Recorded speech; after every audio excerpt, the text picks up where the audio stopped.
What's up, everyone? Welcome back to the Knockout. It is back. Yes, the Knockout is finally back. It is finally returned. I'm so excited, and I'm just ready to dive in. This Knockout is going to be a little bit different than previous Knockouts, okay? You guys have to understand where my mindset is going forward with this version of a Knockout compared to the past versions of a Knockout, which we will get into. We will get into that. I have a lot to say. Everything is going to come to the forefront because, in my opinion, a lot of people got screwed.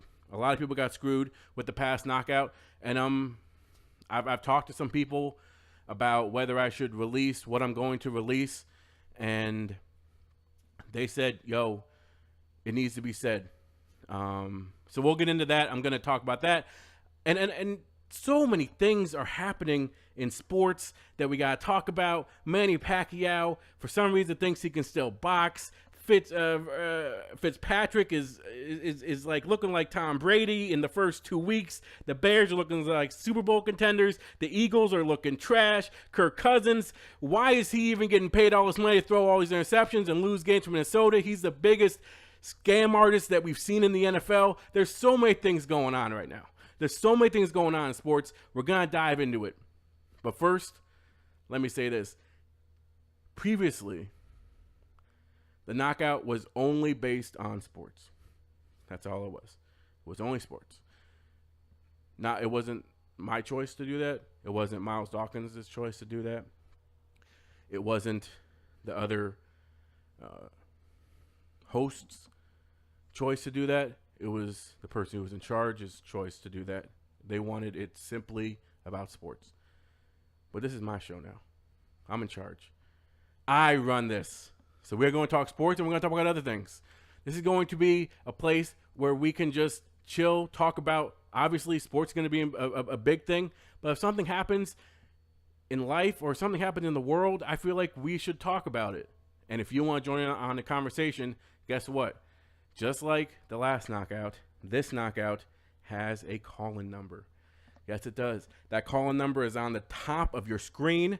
Feel free to call in if you have any opinions on topics that are going forward. I'm excited to hear from you. Don't worry. We won't yell at you. I won't yell at you. I accept everyone's opinion. I accept everyone's mindset, even if it may not be the correct mindset. I am here to educate and teach lessons to people who may not see the light. Now, the Knockout is also a show where usually I have someone who does it with me. Now, this is mostly because for me, I like having someone here who I can bounce ideas off of, someone who I can, hear their input from. And obviously, new Knockout, new guy. So, without further ado, let me introduce you to the newest member of the Knockout crew, Brendan. What's up, man? Yeah, what's up, guys? Thanks for having me on the show.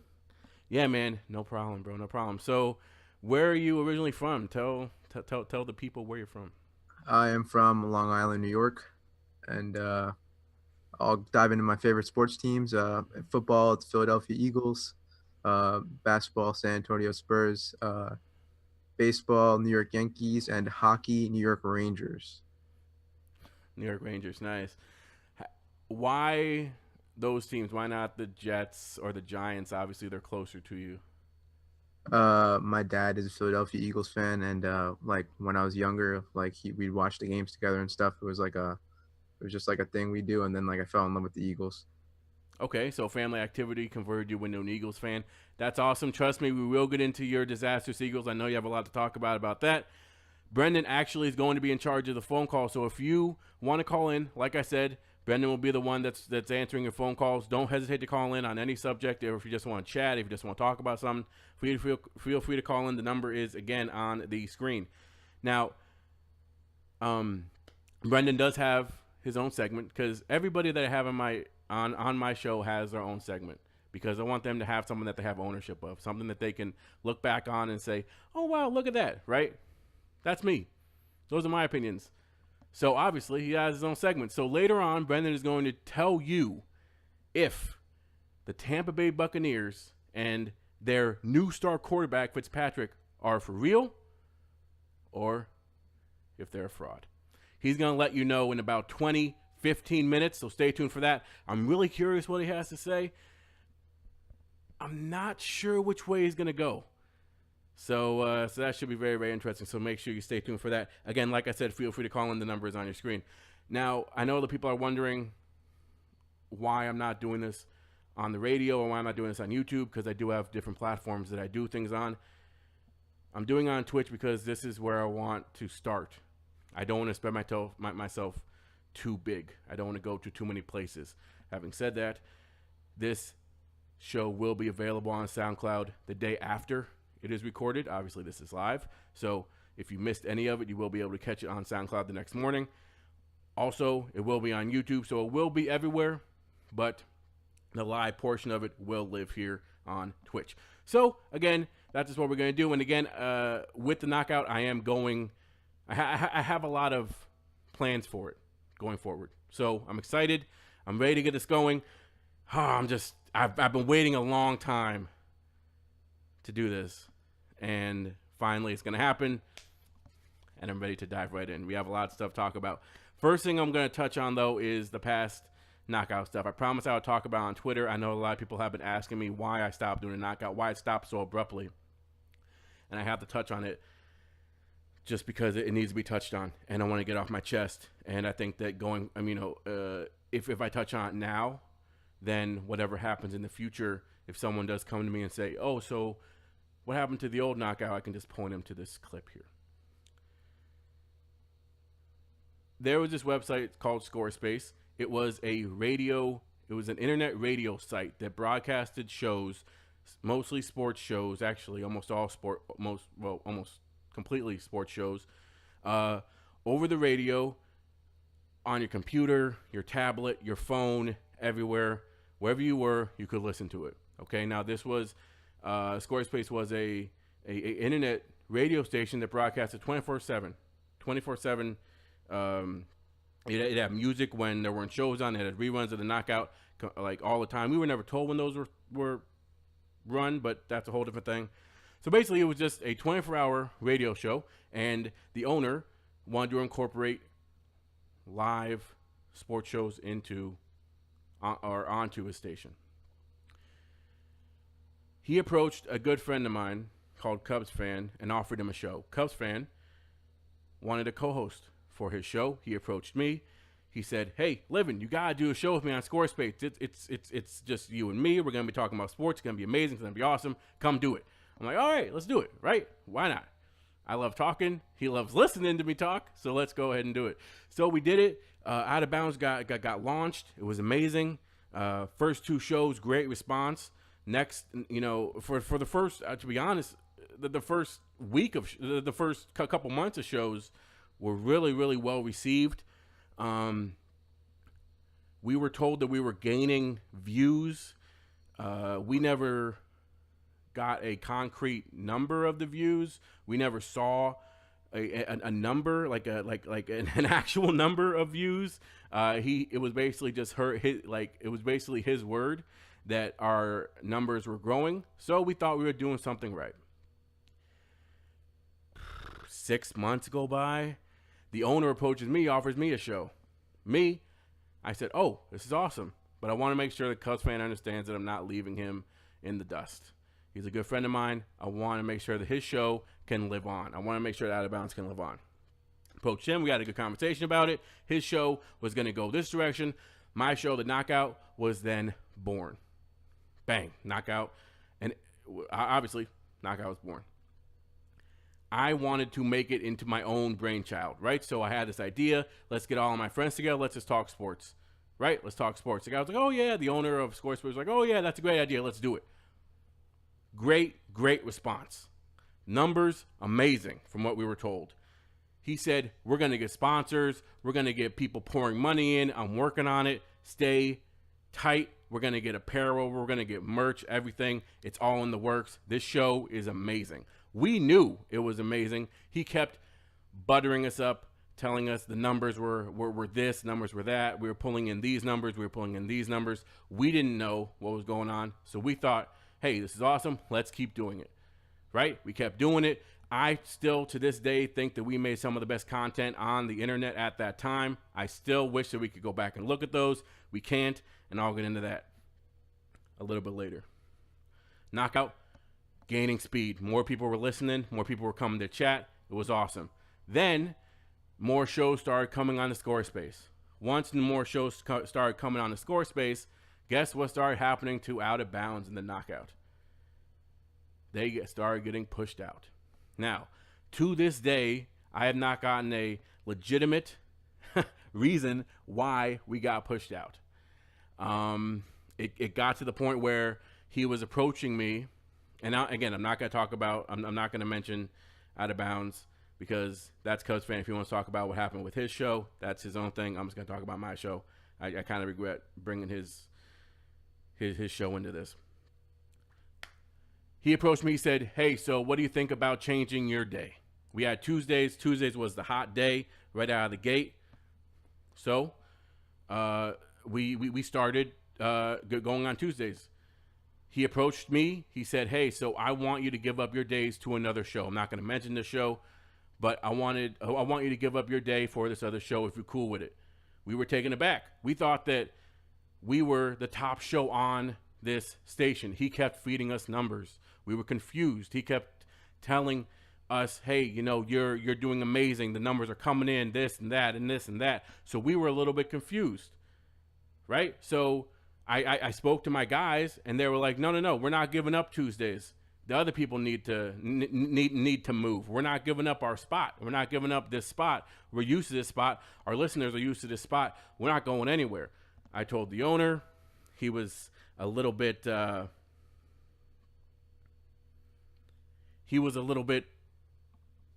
annoyed.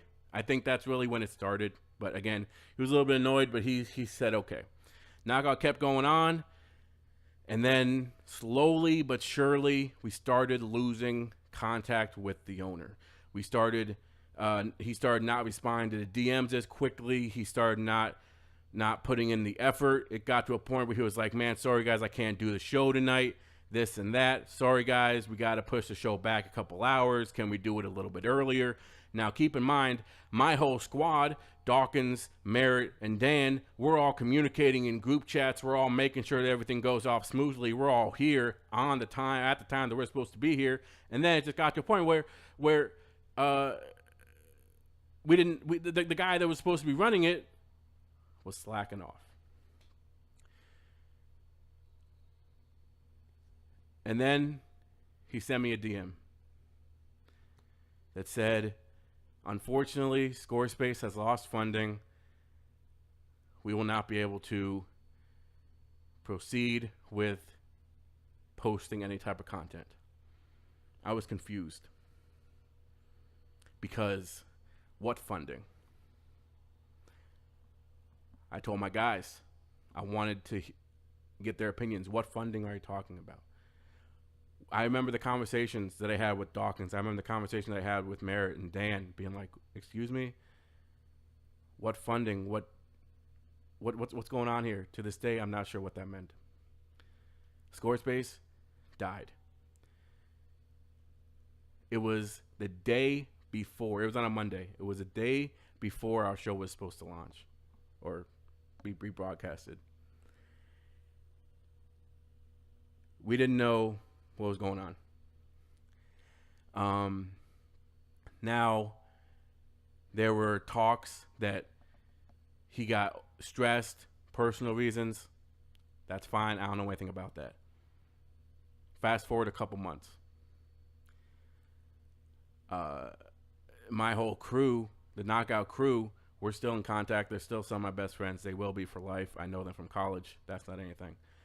But they contacted me asking me for the tapes, asking me for recordings of the Knockout, obviously, because these are things, like I said at the beginning of this whole segment, the Knockout was something, and I stand by it, was some of the best shows, and those Out of Bounds shows were some of the best shows that I've ever heard.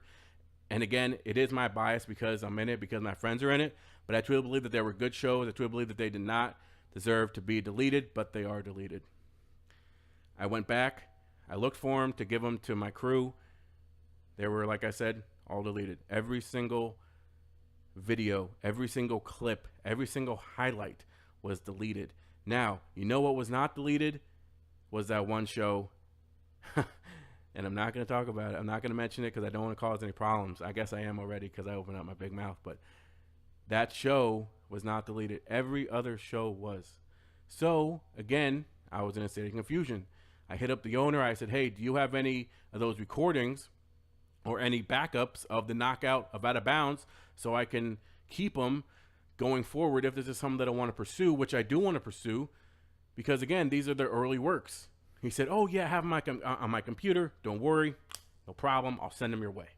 I said, cool, right? I'm thinking, this is the owner that I met at the beginning of this whole thing. He's back in it. He's gotten that drive back. At least give us back the stuff that we worked so hard for, right? He said, yeah, I'll give it back. So I hit up my crew. I'm like, yeah, we're gonna get our tapes back. We're gonna get our recordings back. We're gonna get our highlights back. Don't worry, I got you. He said we're gonna get it back. Weeks go by, nothing comes of it. I send him another DM, no response. So those works, those shows that we poured a ton of effort into, a ton of time, a ton of love, there were times when those were great times. And if you were there, you know those are great times. If you called in, you know, the OGs, you guys know that those are great times. The knockout, Out of Bounds, those were amazing times. We had Los Pollos TV on there one time, and that was one of the craziest interviews that Cubs fan was ever able to set up, and it was amazing, and it was crazy, and it was fun.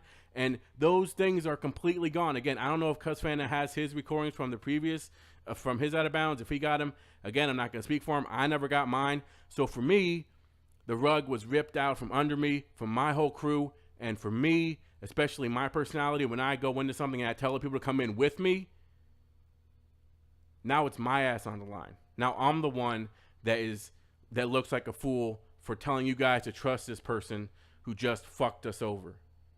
So I felt like shit, which is why I couldn't come back to doing the knockout. I couldn't, because my mindset was in a place where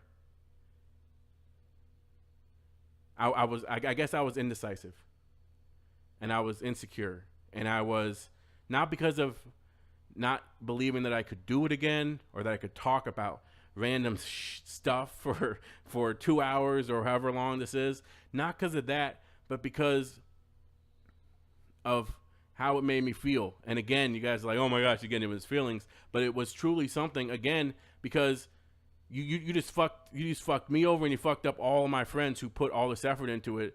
So I felt like shit, which is why the knockout did not come back right away. It's been about a year since the knockout. It took me a year to finally get over it. But a conversation with a friend of mine who has really helped me through fixing what went wrong with me mentally, because I was in a really bad place with this. He told me just keep doing it. He told me to put the past in the past, learn from it, and go forward. So what I did, put that stuff in the past, I learned from it, and I'm going forward now. This knockout is completely mine. It is my baby. I will always, this is me, whether it's successful, whether it's not successful, if it stops, if it doesn't stop, if it's late, if it's not late, if it's trash quality, if it's not trash quality, whatever it is, this is mine. The only way that this show is going to fail, the only way the show is going to end, is if I decide it's going to end. If that is the only thing, and I can say for certain that this is the first time that it has been my own. And I'm excited to share this new beginning with you. I'm excited to bring you guys something that I love doing, which is flapping my gums for 2 hours, maybe an hour and a half. So again, that's what happened, and I'm never going to talk about it again. And the discussion going forward, if someone hears about the old knockout and wants to know about what happened before, go ahead.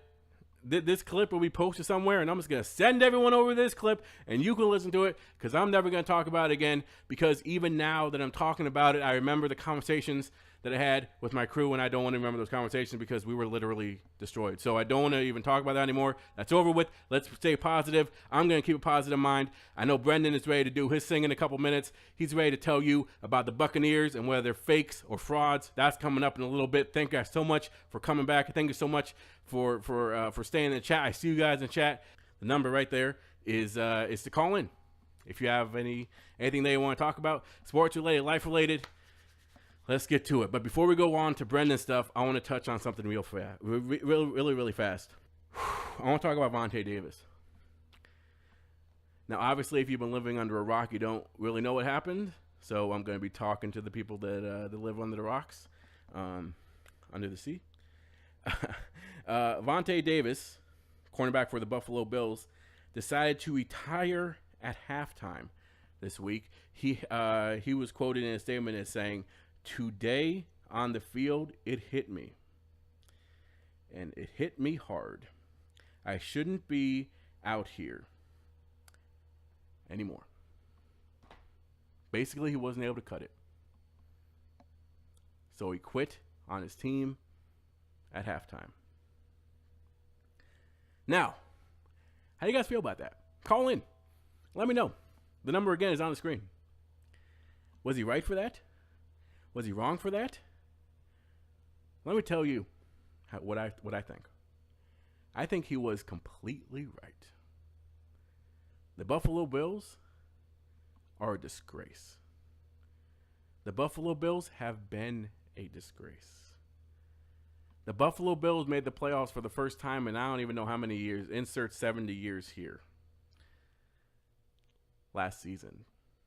But they had to rely on Andy Dalton to get them there. If we don't know, Andy Dalton doesn't actually play for them. This team had one of the best young quarterbacks in Tyrod Taylor and traded him to the Browns. This team is continuously shooting itself in the foot with bad signings and bad trades. Let's talk about this season. This season, they got absolutely destroyed at home because guess what? They didn't have a quarterback.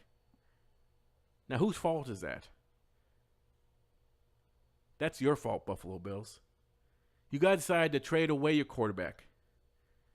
I have no sympathy for you. None whatsoever.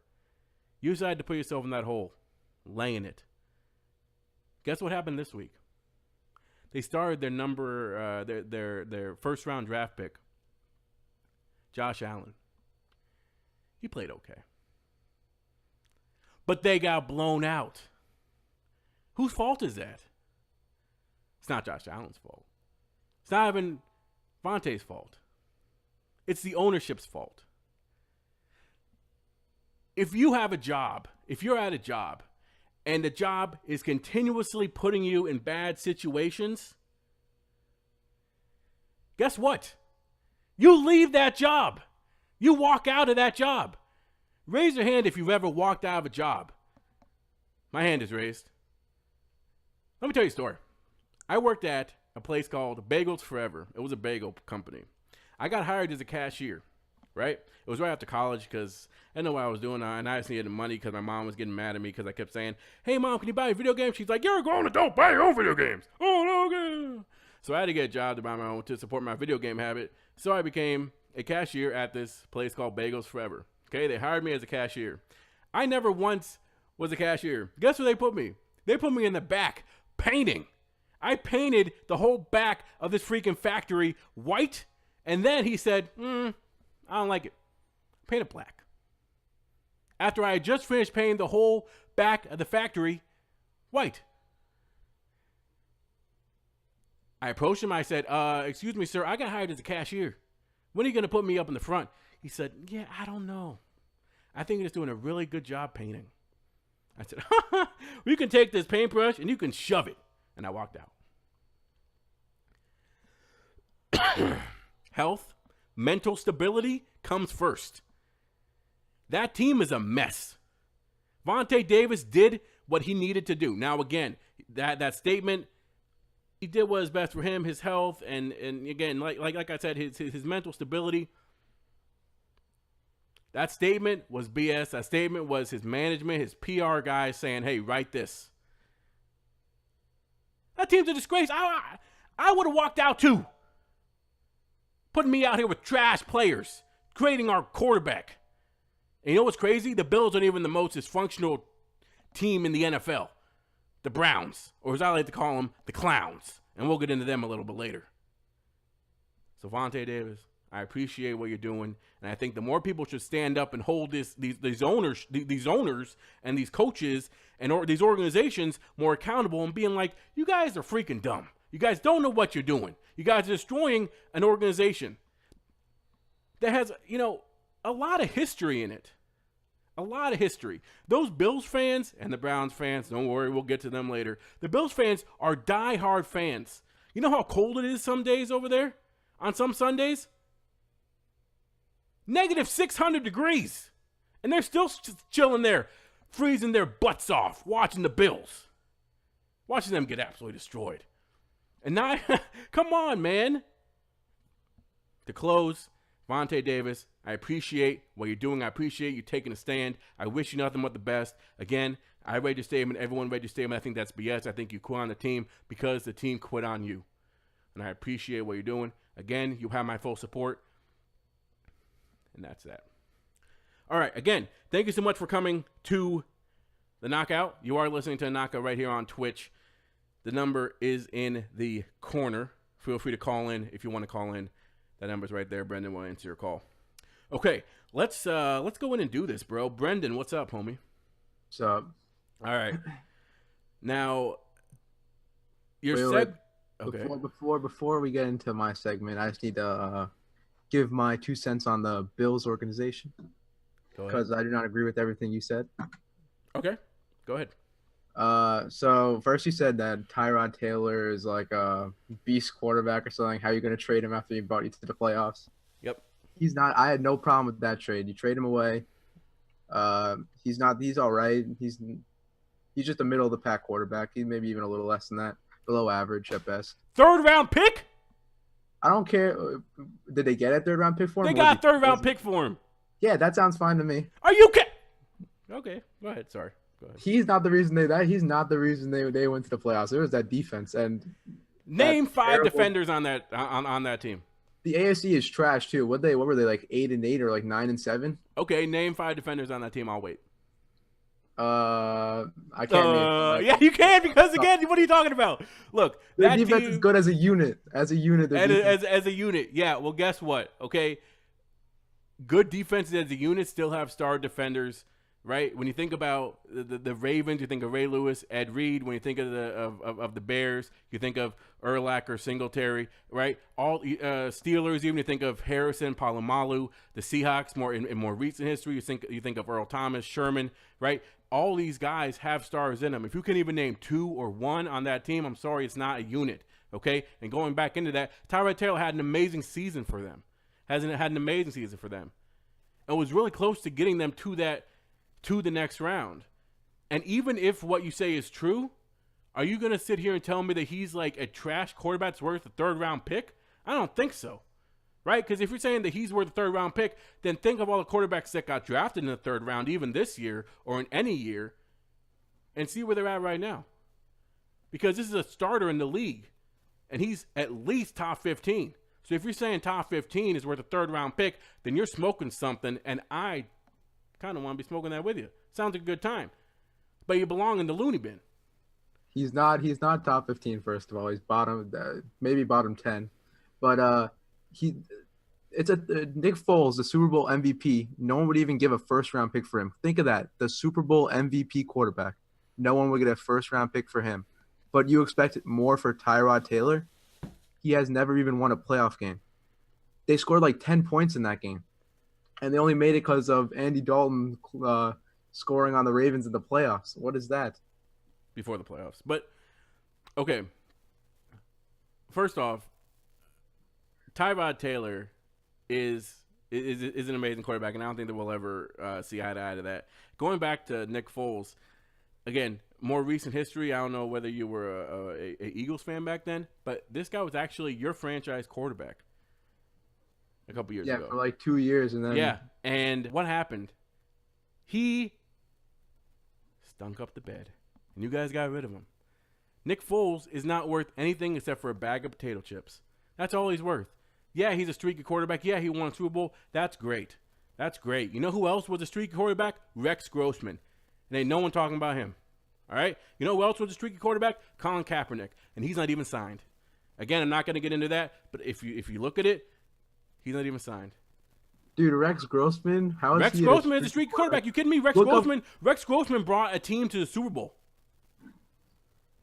Yeah, look up his stats though. They're probably nowhere near. They're shit. They're absolute shit. I'm not going to say that. I'm not going to say that. But again, if you're going to sit here and tell me that Nick Foles is somehow an elite quarterback when even this year he's been trash, and he got cut from a team that believed in him, that gave him chance after chance, and had him practice with the first team in practice over and over again, gave him every opportunity. If you're going to sit here and tell me that he's better than Tyrod Taylor for some reason, I'm not going to hear that. He's one of the, again, when he's hot, right? He's hot. I'll 100% give you that.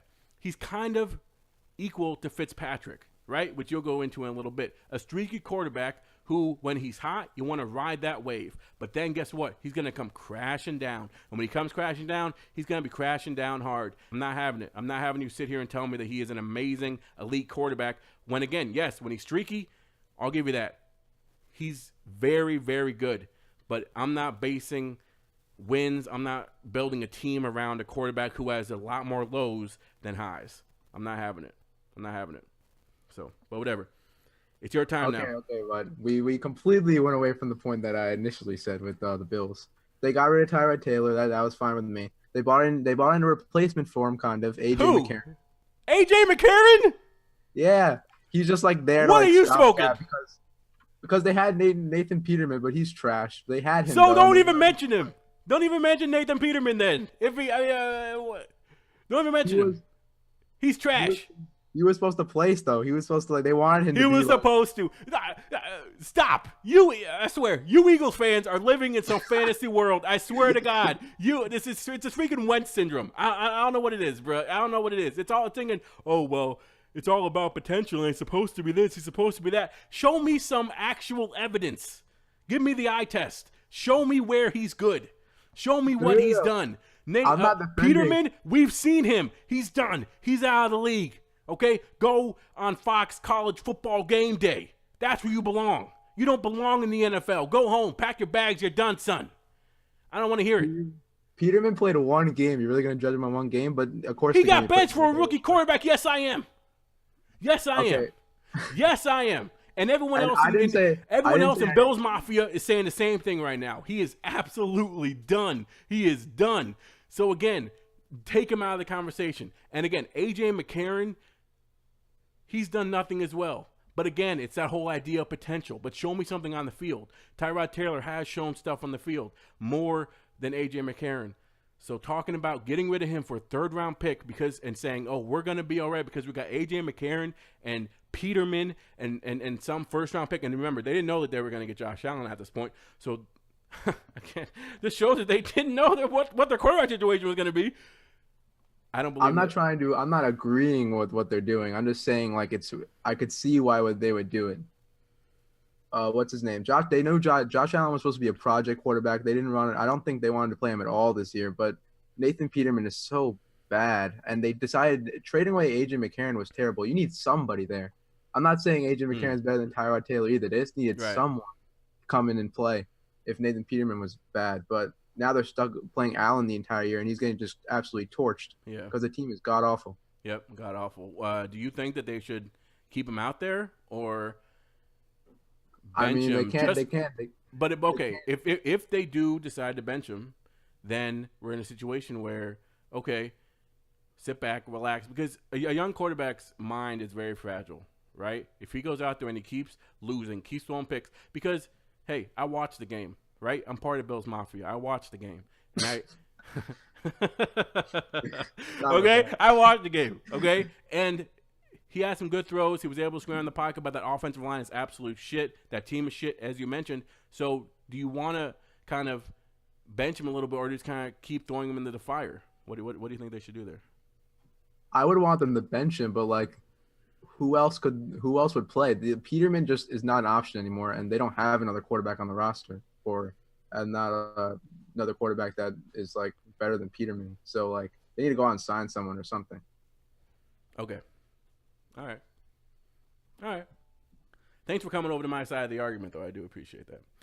All right, man. It's finally time, guys. It's finally time. Again, if you have an opinion on the Bills, if you have an opinion on anything, you can write in the chat, or you feel free to call in. That number is on your screen. I do appreciate the people chilling in the chat. I really, really do appreciate it. I see you guys. If you're listening to it, if you're listening to the podcast later, or if you're listening to the audio on YouTube, this is streamed live on twitch.tv/livingfrom510 every single Tuesday, 7:30. Be there or be a square.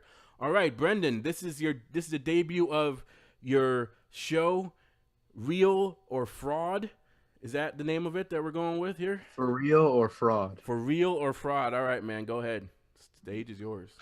All right, so on the first episode of For Real or Fraud, we'll be going over, is it going to be Fitzmagic or Fitztragic?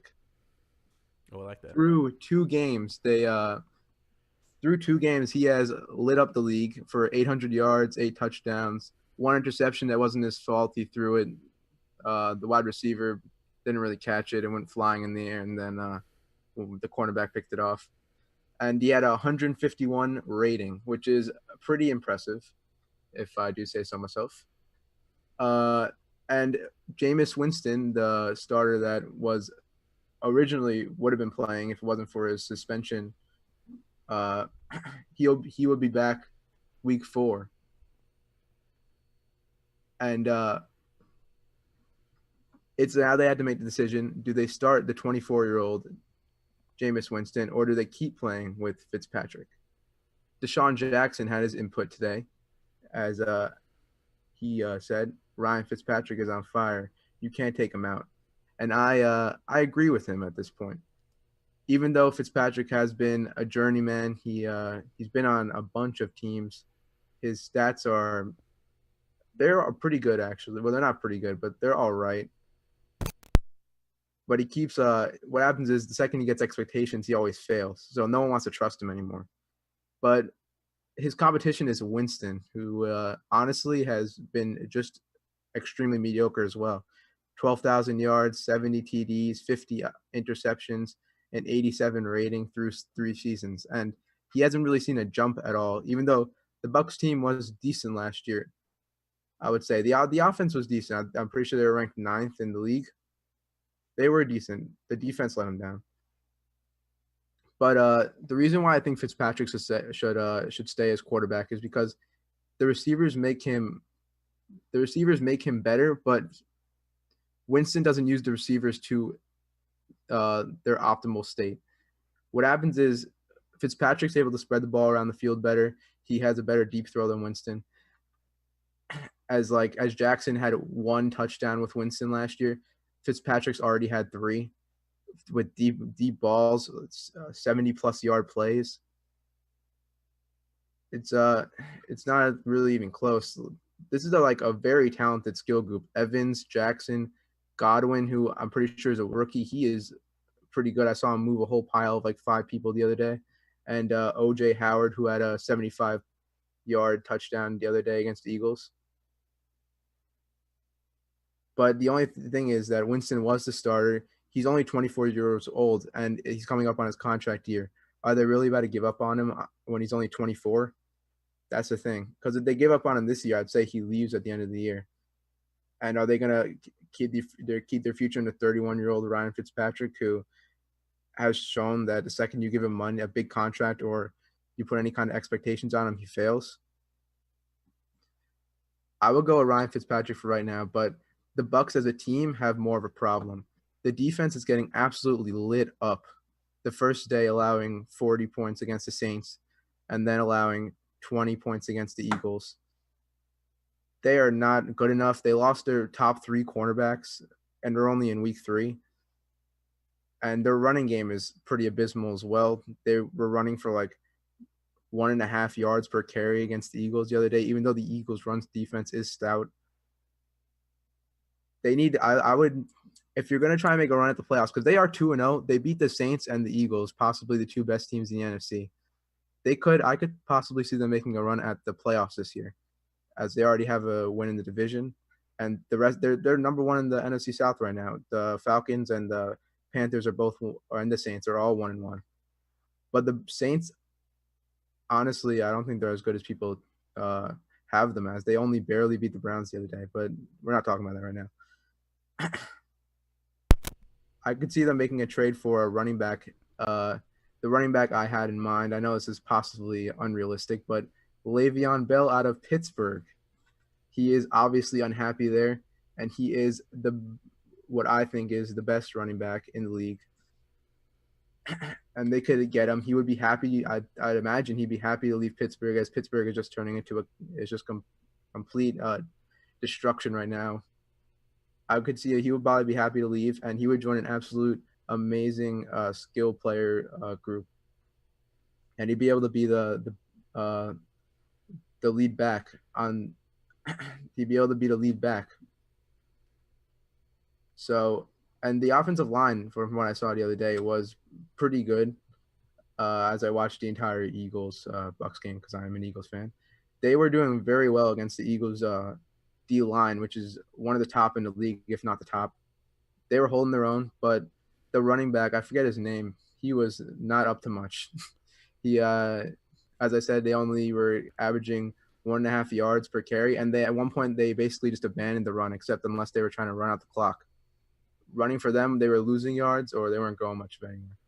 So they just completely were passing, which was working because the Eagles were so scared of their deep threats that they could just go 10 yards and cut outside, and it'd be wide open because the Eagles cornerbacks would be running backwards 10 yards past them, because if not, they would get beat downfield every single time.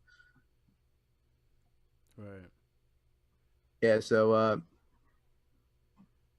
Fitzpatrick has shown time and time again he isn't your guy, but they need to ride with him at least until he shows you that he's not the guy, is what I'm thinking. So stay with him until he starts faltering. The second he starts faltering, I would go back with Winston, because he is the franchise QB as of now.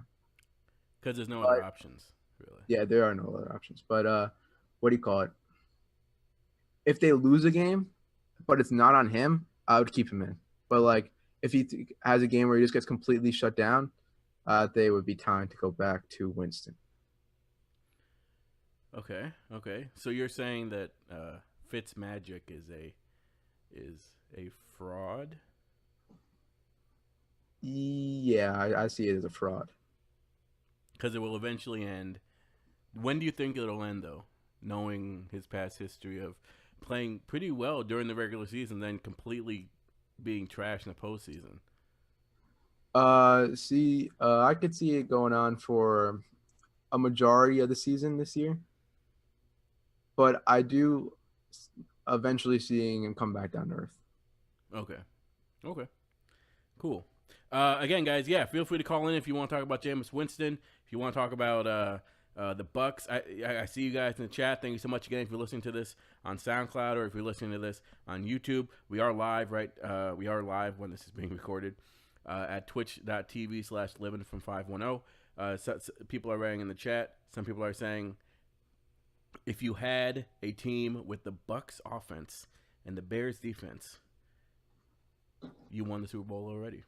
That's true. That's very, very true. Brendan, I don't know. Jameis Winston, as we know, has had countless problems off the field, and his on-the-field production hasn't warranted keeping him around. But like you said, there's no other option. We've talked a lot, just on this show about the Bills, and again, we're going to get to the Browns in a little bit, but organizations that really haven't put themselves in a position to win. You keep a quarterback around, and I'm going to talk about Cousins again, and just coming up here but you keep a quarterback around and you don't have another option, right? Because let's be honest, I really sincerely doubt that the Bucs got Fitzpatrick in there thinking that they were going to get this type of production from him. This is a guy that is not known for this. Even this is way out of his range of ability. I would say maybe 3 touchdowns every 5 games, right? He may have a game in there where in 5 games he may have 1 game where he throws 3 touchdowns. I did not see this coming, and like you said, it's going to be a hard crash. It's going to be a hard crash, and I wouldn't be surprised if it happens against a rival, a big game, maybe in prime time. He just completely shits the bed. He's not able to complete a pass. You see it all.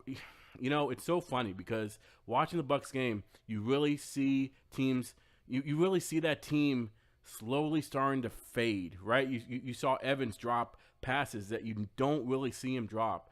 You know, Deshaun Jackson running way down the field, catching the ball, it looks amazing. But then on the next drive, they really don't target him that much. They target other people. It's just something wrong with that team in itself. And I don't know. Again, I think it's going to crash hard and it's going to crash fast on prime time against a divisional opponent, and they're going to be scrambling. They're going to bring back Winston, and Winston, again, I think that we can both agree on it, is not ready to lead any type of team. I would have cut him a long time ago, right? I don't care if he's the first-round pick, you know, for them. I really could not care. I don't care if he played college in the area. You can miss me with that. I mean, this guy is an absolute cancer to a team. But again, I mean, they don't have a backup. So as cool as it is to be 2-0 and have everyone being like, "Oh, look, the Bucs, man, they're back," right? As cool as it is to say that, and as cool as it is, I'm sure, to be a Tampa Bay Buccaneers fan, to live in Tampa and have the hype again, it's going to come down very, very quickly once Fitzpatrick has a bad game and Jameis Winston is back in there. So. But again, I mean, I don't know. Maybe you keep Fitzpatrick. I mean, okay, we can both agree, and I think everyone in the chat and everyone listening can agree that Fitzpatrick is going to have a bad game. But what if you keep him in there after that bad game, and maybe you hope that he gets streaky again? Who knows? Who knows? Maybe they'll be in a position where they can lose 3 games in a row and still make the wild card. And if that's the case, then you have a hot Fitzpatrick going into the postseason, and then maybe you see how far you can get. Maybe you make it to the second round, and then you get rid of Winston and get a good draft pick for him and get a quarterback, and you go from there. I mean, I don't know. Maybe something like that, but who knows? All right. We have our first caller.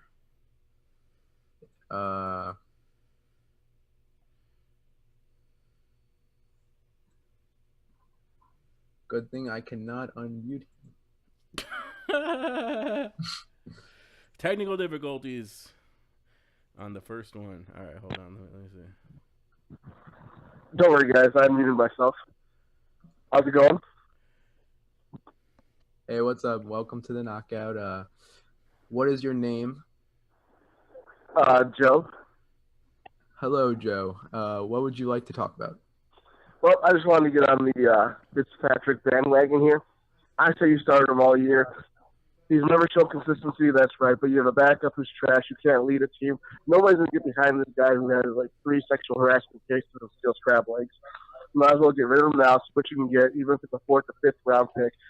Ryan Fitzpatrick's not the quarterback of the future, but you take him now, ride him out for the season, see what you can get, and then hopefully next year you can get somebody in the draft, and maybe Fitzpatrick can take him under his wing, give Fitzpatrick for 2 years maybe, take him under his wing, show him the ropes a little bit, because we all know Lovie Smith out there is where quarterbacks go to die.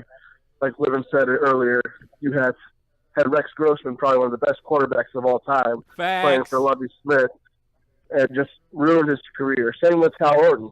Cal Orton did well, and then all of a sudden, Lovie Smith gets a hold of him. Then you get fucking Jay Cutler. Jay Cutler was a great Bronco, and Lovie Smith got a hold of him. So what I'm saying here is, you keep Ryan Fitzpatrick, ride him out for the season. Hope you get another draft pick, and that Ryan Fitzpatrick can groom. Teach him the ways of the quarterback. Teach him, what to read under pressure. Because he's not terrible at reading defenses. He's terrible at throwing the ball. So if he can coach a younger quarterback with better upsides, then you got a good quarterback in 3 years. But like I said, Jameis Winston's got to go. He's not a leader, and nobody's going to get behind him. Okay, so let's talk about, again, I feel like a lot of us don't know that much about college football. Maybe one of us does a little bit more. But you mentioned drafting a quarterback going in the next season. Maybe a Wimbush, right? Someone who can throw and run. I mean, would that be a possibility going forward? I mean, looking at the quarterbacks right now, I don't know. Okay, I feel like the Bucs have much bigger problems than a quarterback right now, right? Like, I don't know. I feel like they could probably at this moment because Ryan's actually doing well. Right, but like, But okay, but next like you season, said, once Ryan falters, he's gonna suck. We all know right? that's it. Okay, but next season, let's say that, I mean, from the Bucs, and maybe, I know we have a Bucs fan in here. Feel free to call in. Maybe going, maybe next season you say, hey, you know what? We're not going to draft a quarterback first round. Maybe we're going to draft an offensive lineman, right? Maybe we're going to draft some type of defense, maybe a linebacker, maybe a corner, right? The wide receiving core is pretty stacked. They have a good tight end. So I think that's where you go with right now because, again, we now see, again, as much credit as we want to give Fitzpatrick, I feel like that offense, as Brendan mentioned in his segment, is very, very good. So I feel like you can go out and you can sign somebody like, and I can't believe I'm going to say this, but you can trade for Teddy Bridgewater, right? And you can plug him in. Or you can go out and even if they want to cause a lot of stir and publicity, Kaepernick's still just sitting at home. You can go and sign him, right? I feel like there are quarterbacks out there that can come and bring in and pretty much do a decent job. But I feel like the quarterbacks right now in the draft and for that team, that's not like the biggest hole that they need to fill. I don't know. Maybe just me. So why would you draft an offensive lineman then? Wouldn't you want to help out the defense? Because you already said the offense looks pretty fucking good, right? The offense looks very good, but there have been times when the offensive line has had troubles. They've dealt with injury last year. They're dealing with injury now. I feel like you need to solidify that line before you get a quarterback. I feel like everyone kind of agrees with that. But again, I mean, I just threw out offensive linemen. Like you said, I personally think they should work in their defense. They give up a whole lot of points, but the only reason they win is that they score more points than their opponent does. They give up a whole lot of yards, big plays. So once in the playoffs, that whole scoring more as offense and having a trash defense will catch up with them and they won't win a game. Just draft Hornibrook. There you go. In the regular season, you can get away with really good offense, but once the playoff comes, they need a good defense, and their defense right now is just not up to the task. Yeah, unfortunately. I saw someone post in the chat, wasn't the original knockout with Dawkins. Yes, Dawkins was in the original knockout. He is not in this one, but I have talked to him, and he knows this is going on, and I'm sure he'll probably call in at some point in one of these shows. So, all right, Joe, thank you so much for calling in, man. I really do appreciate it. Thank you so much for your opinion, bro. Yeah, thanks for having me, man. Yeah, man.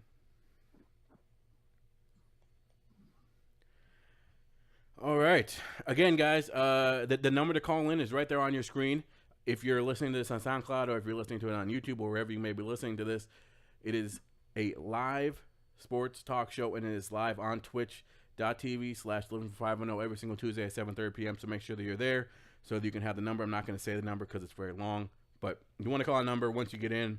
A very nice lady will ask you for the meeting ID, and all you got to do is type in that ID right there underneath the call-in number going forward.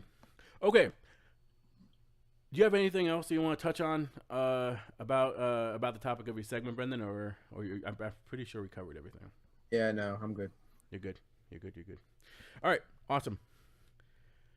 I want to talk about Floyd Mayweather and Manny Pacquiao.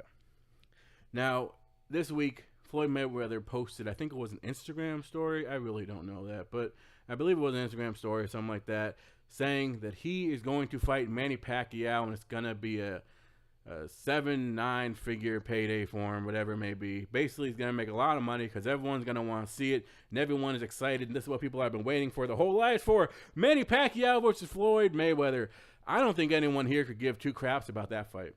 If I wanted to watch two old guys fight, I go in old folks' home and watch them play bingo. That is really the only reason why people want to see this. Floyd Mayweather has his last fight was against Conor McGregor. Obviously, he got TKO in that fight, but that was not against a boxer. Before that, he fought Berto. on September 12th of 2015. He actually won that, and then before that, he fought Pacquiao. But with both, like with his most recent fights, I don't see a guy who has knockout power. I think that it's mostly just hanging back, because he's an old guy now. He's pushing 60 years old, man. He is an old fart, and he does not have knockout power, so why would I even want to watch it? He's more of a fighter that kind of, like I said, hangs back, waits for the cards at the end of the fights, and then he gets his win. Manny Pacquiao, he is way over the hill. He is way over the hill, bro. This guy, is his last 2 fights. Yes, he won, but the last time that he was actually on prime time, ESPN fighting, I think it was like a couple years ago when he got absolutely destroyed by this one Australian dude. I don't see Manny Pacquiao as being any type of threat. Now, this has happened. Now, if this fight had happened earlier on in their careers, then we'd be talking about something. But we already saw this when they were at the end of their careers. Now they're way past their prime, way past the end of their careers. I feel like this is what happens when you surround yourself with yes men. You get in a situation where people are saying, "Oh yeah, do it, man. That's great, Manny Pacquiao. That's great, Floyd Mayweather. Yeah, buy me a Lamborghini. Just buy me a Lamborghini. Yeah, that's great. That's great." And again, when you surround yourself with people like that, you're going to be put in situations like this where no one's going to buy him. I'd much rather watch Canelo versus Triple G number 3 than this. I'd rather watch Floyd Mayweather. Actually, not Floyd Mayweather. Pardon me. Conor McGregor versus name anyone, right? I'd rather watch Pettis fight anyone else. I'd rather watch a WWE pay-per-view, than this fight, because it's going to be boring. And I encourage everyone to stop pouring money into this. I know that Manny Pacquiao and Floyd Mayweather have a lot of fans. I get that. But don't keep pouring money into this, especially when they are just bamboozling you. You will not see a good fight. You will not be entertained. No one will get knocked out. They'll get winded probably by round 6 or 7. And they'll just be a boring shit fest. There'll be outrage on Twitter, and I can't wait to see it. So that's my opinion on that. Again, if you are excited about this, if you're looking forward to seeing 2 old farts fight in the ring, please let me know. Let me know. Call in and tell me something. Tell me something that I don't know. Because right now, there is no reason why there should be any type of news. Pacquiao should go back home and just hang out on the beach somewhere. And Floyd Mayweather should go home and just keep working on Mayweather promotions, and just have all of his young fighters go out and fight for him. That's what I would do. He has enough money. That's really fine. Just make cameos or something. Go on talk shows. Do whatever you got to do, but just stay out of the ring. No one wants to see that. Moving on. Again, if you guys have topics that you want to talk about, if you guys have something that you want to talk about, feel free to call in. The number is on your screen. Let's talk about the Browns. Or as I like to call them, the Clowns. The Browns have not won a game in 2 years. But people consistently tell me the Browns are playoff contenders. Come again? Playoff contenders. I don't think there's ever been a situation where, especially in football, because it's such a team game, where a majority of the population has just come to a consensus that the Browns are going to be good this year. A year after they were absolute trash. I don't think that's ever happened before. And I don't understand it. They were able to get Tyrod Taylor, who we just talked about in a couple segments ago, who I think is a very good quarterback. But again, we know that having a quarterback does not equal wins, especially in the NFL. Like I mentioned, it is a team sport. This team has been dysfunctional. If you don't believe me, go watch Hard Knocks. You have people yelling at each other. You have people fighting with each other. You have a head coach that, again, has not won in 2 years. And for some reason, you have people coming out saying, oh, they should be 2-0. They almost beat the Steelers. Did you? Oh, let's blame the kicker. The kicker's the reason why we lost. Is he? I don't think so. I think the reason why he lost is because your ownership, for some reason, believes in Hugh Jackson. For some reason, believes that getting Landry is going to automatically make you one of the best receiving corps in the NFL.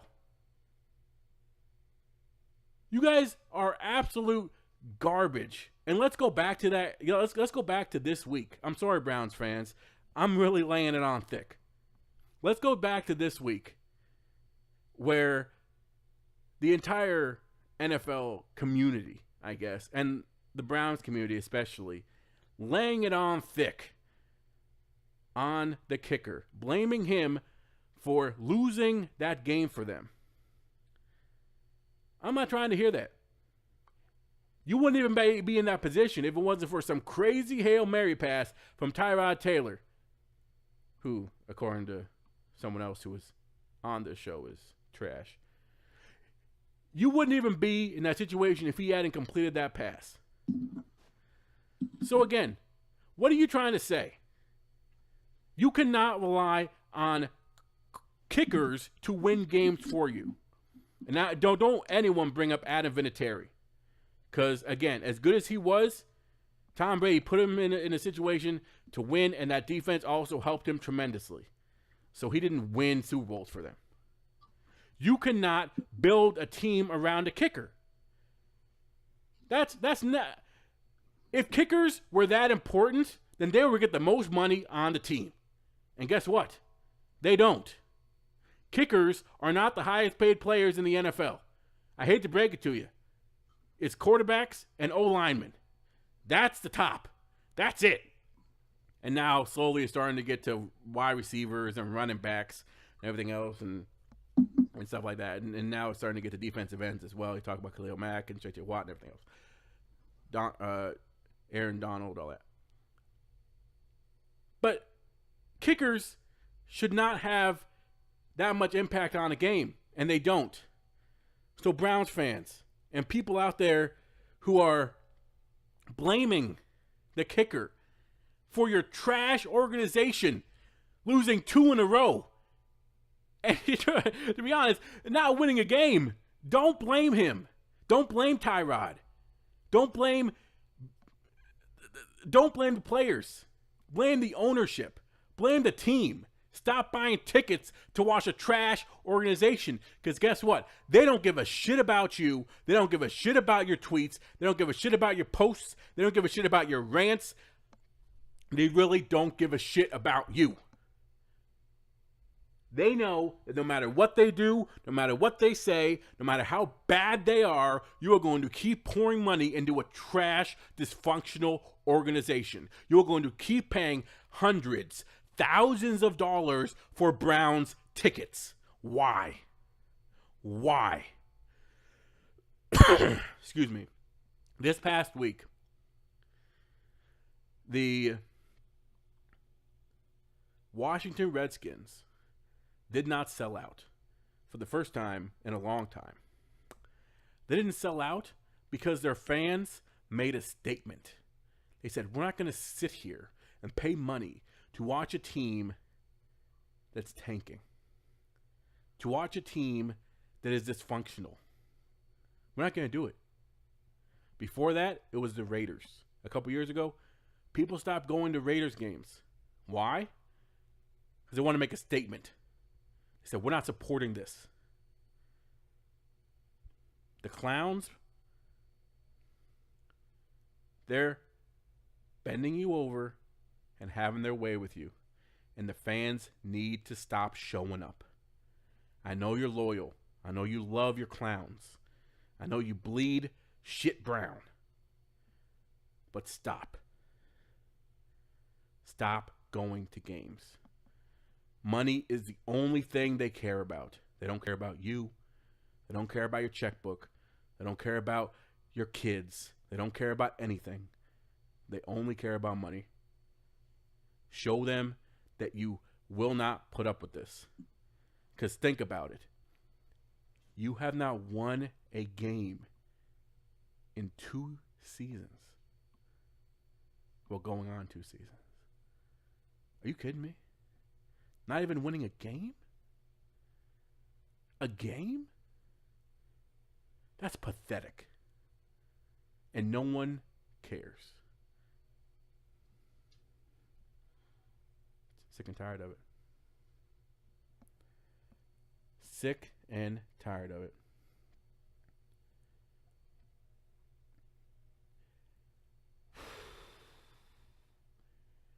I see some people posting in the chat. Again, guys, if you're in here, if you're new, this is the Knockout. Feel free to call in. We're talking sports right now. We just talked about the clowns. Feel free to call in. That number is on the screen. When you call the top number, the call-in number, you will hear a lady say, "Welcome to da da da. Please enter your ID." That's you enter that ID, and you can join on the conversation. You can join on the conversation. We're talking about the Browns right now. Let's talk.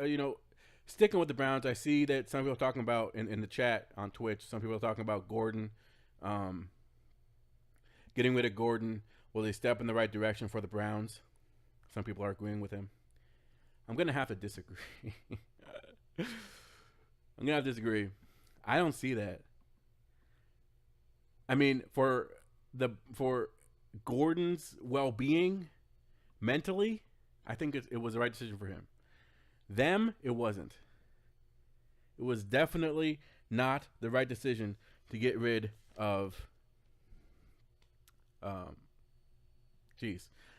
Gordon. It was not the right decision.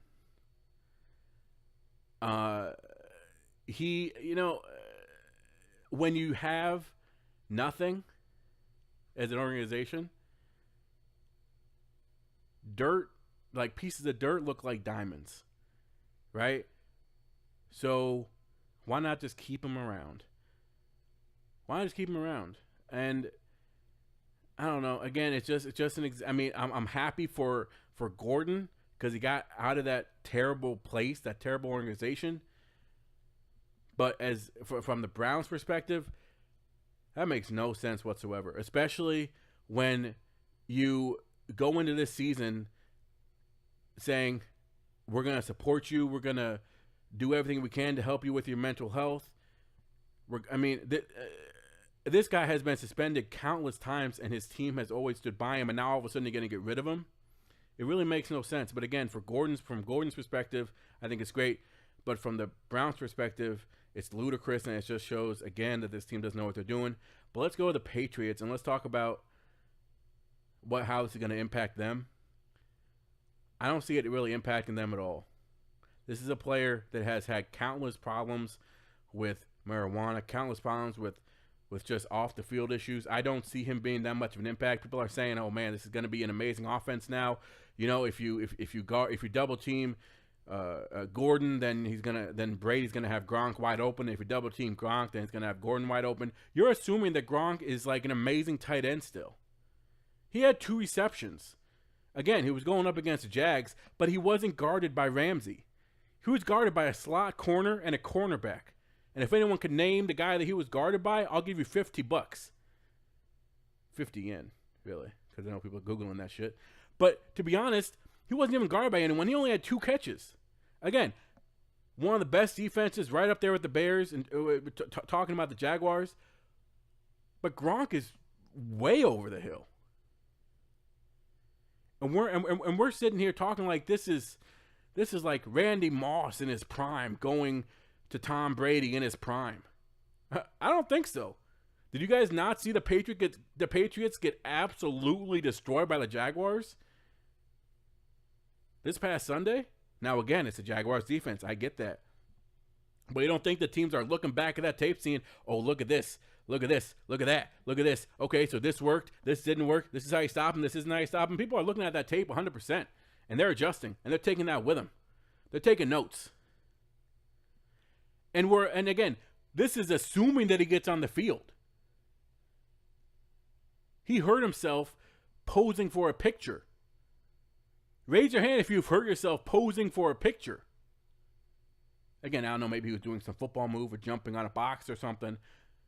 Who hurts himself taking a picture in a photo shoot? I don't know. Again, I'm not like,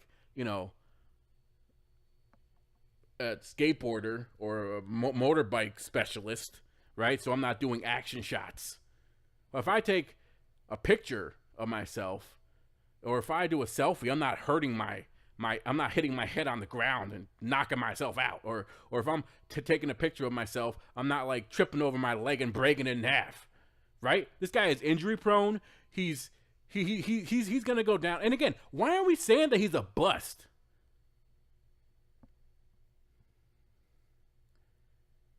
I don't get that neither. Why are we saying he's a bust? Because of the potential that he has? Miss me with that BS. We've been talking all day about potential, about showing people what you can do on the field consistently, right? People are saying, oh, when he's on the field, he's as good as T.O. He's like Jerry Rice level. What? What? Come again? You knocked me over with your BS. I'm not hearing it. Those are legends, Hall of Famers. This guy can't even stay on the field.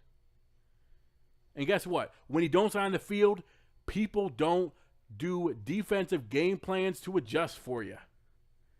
If you play one game every 2 years, guess what? People aren't going to do defensive adjustments to adjust for you. So guess what? You're going to be on one-on-one coverage, and you're going to be doing your thing, which is great. He's a big body. He's fast. He can do that. But what happens when he plays a whole season and people start adjusting to him? We don't know. No one knows. Because he's never been able to play a whole season. He's never been able to actually be in the league for long enough to do that. I'm done with him. I'm done with him.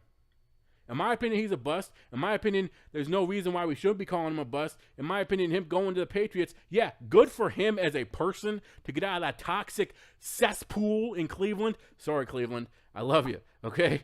Cleveland, this one for you. I love you, okay?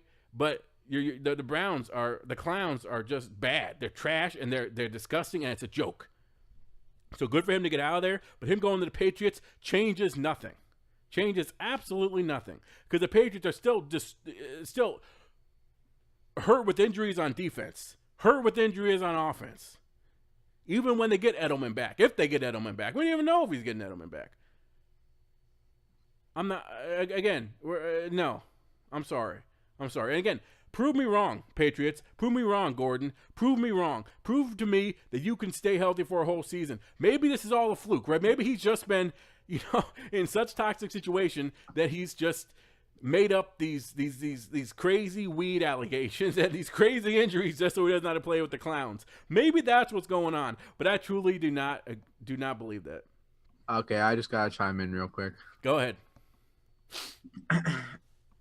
I completely endorse the move for the Browns to get rid of Josh Gordon for it doesn't matter where to, but since they got a 5th-round pick for him, he has literally played 5 games in the last 3 years, and they got a 5th-round pick for him. I don't know, like the timing of it was a little whack to me. There are a bunch of different stories. They think he's gonna relapse. He's getting hurt at photo shoots, whatever. Enough of the games. If I'm the Browns, if you keep letting this kind of garbage go on, where he's getting hurt at photo shoots and stuff, you become the Steelers, which is a complete poop shoot now. Why do you say the Steelers? Elaborate on that. Bell isn't there. Brown isn't showing up anymore. Brown joking on Twitter about how he wants to get traded. The offensive line hates Bell now. Yeah. The offensive line is complete trash anyway, so I don't know why they're talking poop about Bell. Okay. So you're saying good move to get him out of there, get rid of the problem. They got a pick for him. Yeah, I agree. Do you think that the pick was that they got enough for him? I don't really know how much you think you're going to get for a guy who's played 5 games in the last 3 years.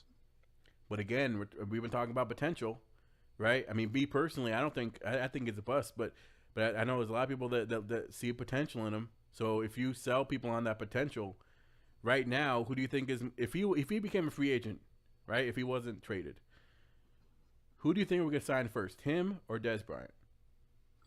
Most obviously him. There were 8 to 10 teams interested in him, and Dez Bryant's still sitting on the free agent market.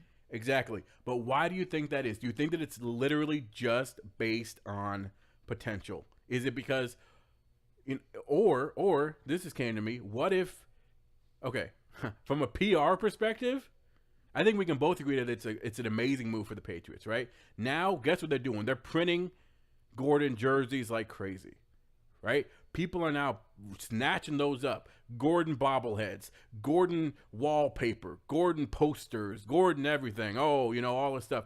Front page on the Massachusetts Times or whatever, if that is even a paper. I really could give two hells.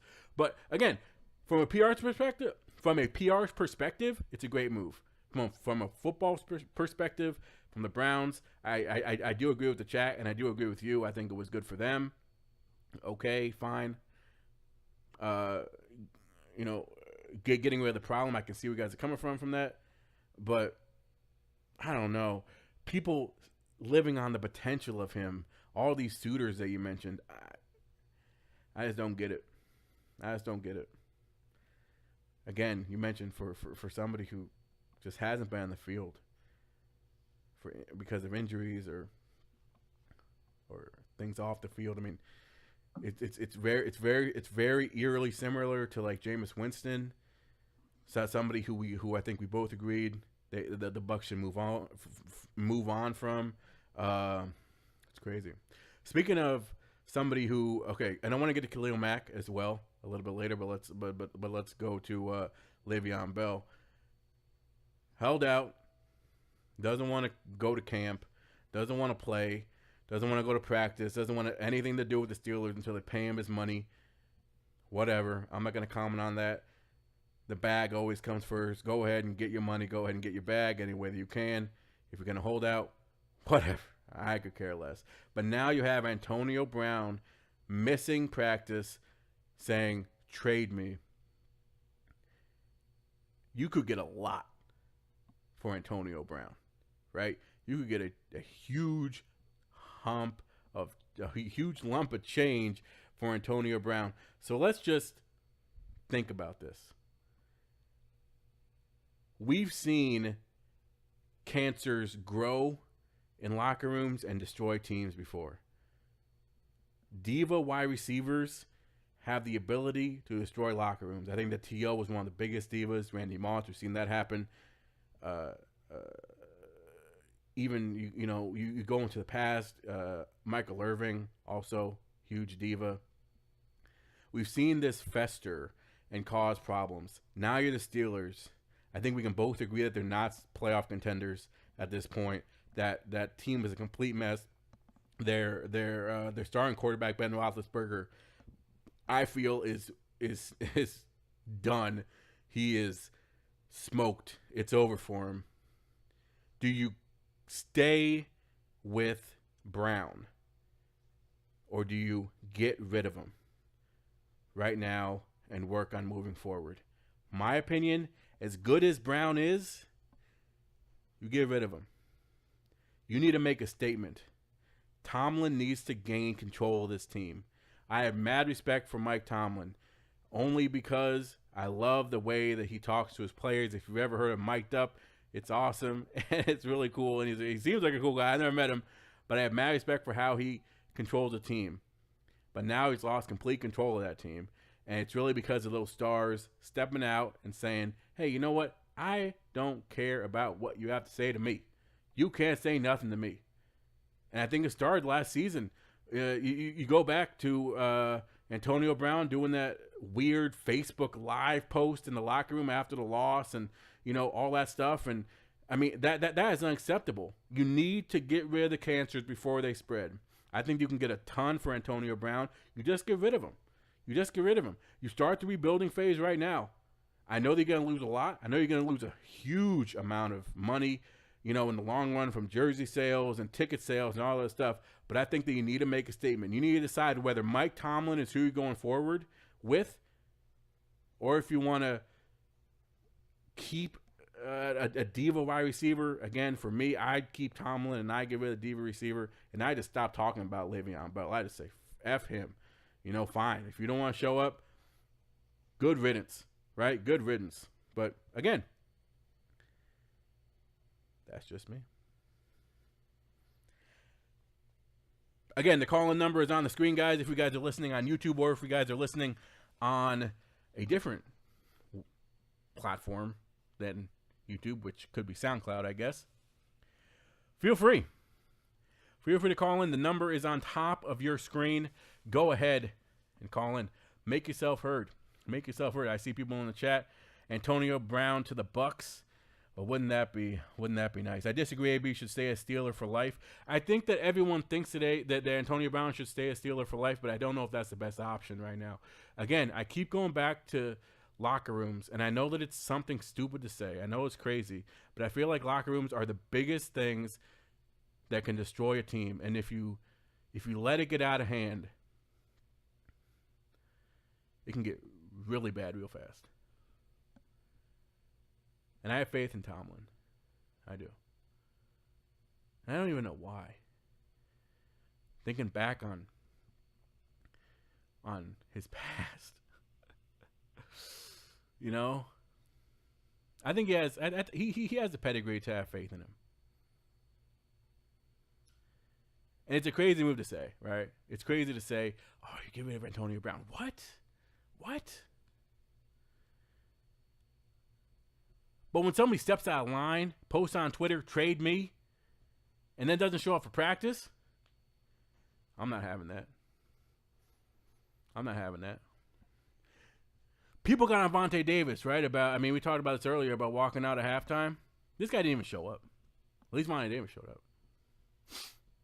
I don't know. I have to disagree with you there. Mike Tomlin is a terrible coach, and I would agree to trade Brown while his value is at the highest, because the team is going downhill. They're going to need to go into like some sort of rebuild type thing, because Roethlisberger is going to retire. They're going to have no quarterback. I guarantee you Bell's going to leave. They're not going to sign him long term. And then you're going to be stuck with a great wide receiver, a really trash defense, and no quarterback. But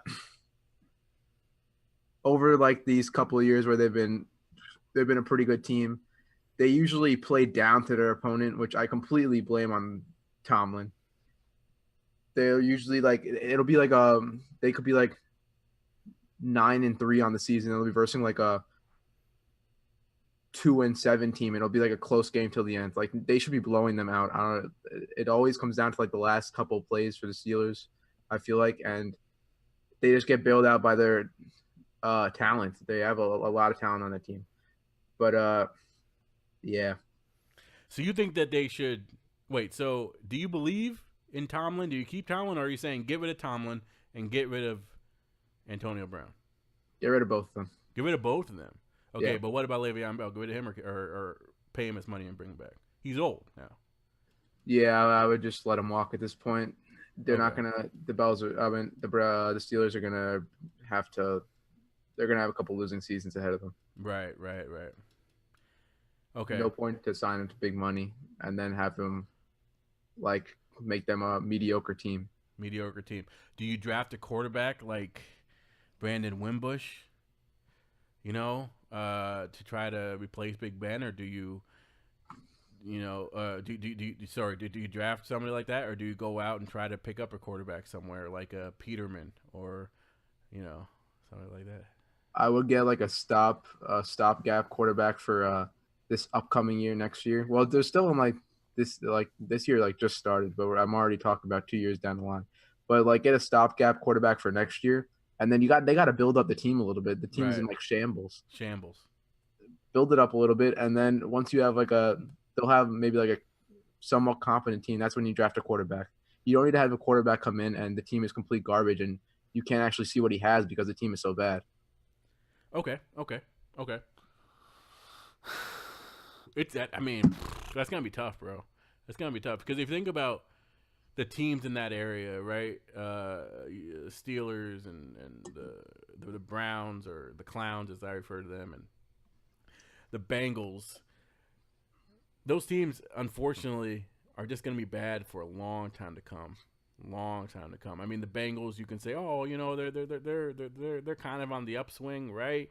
Andy Dalton is who we thought he was, but he's a decent quarterback that's sometimes going to get the job done. I hope that he gets the job done when we need him to get the job done. And Eifert's coming back, and he's healthy again, and this and that. But I have no faith in the Bengals. And like you said, the Steelers are absolute dog poop, and they got this dysfunction in the ranks, which is unfortunate. Again, like I said, because I'm a huge fan of Tomlin, but everyone doesn't believe me for some reason. But again, I'm a huge fan of Tomlin, and Joe hit nail right in the head with that comment of why I am a huge fan of Tomlin.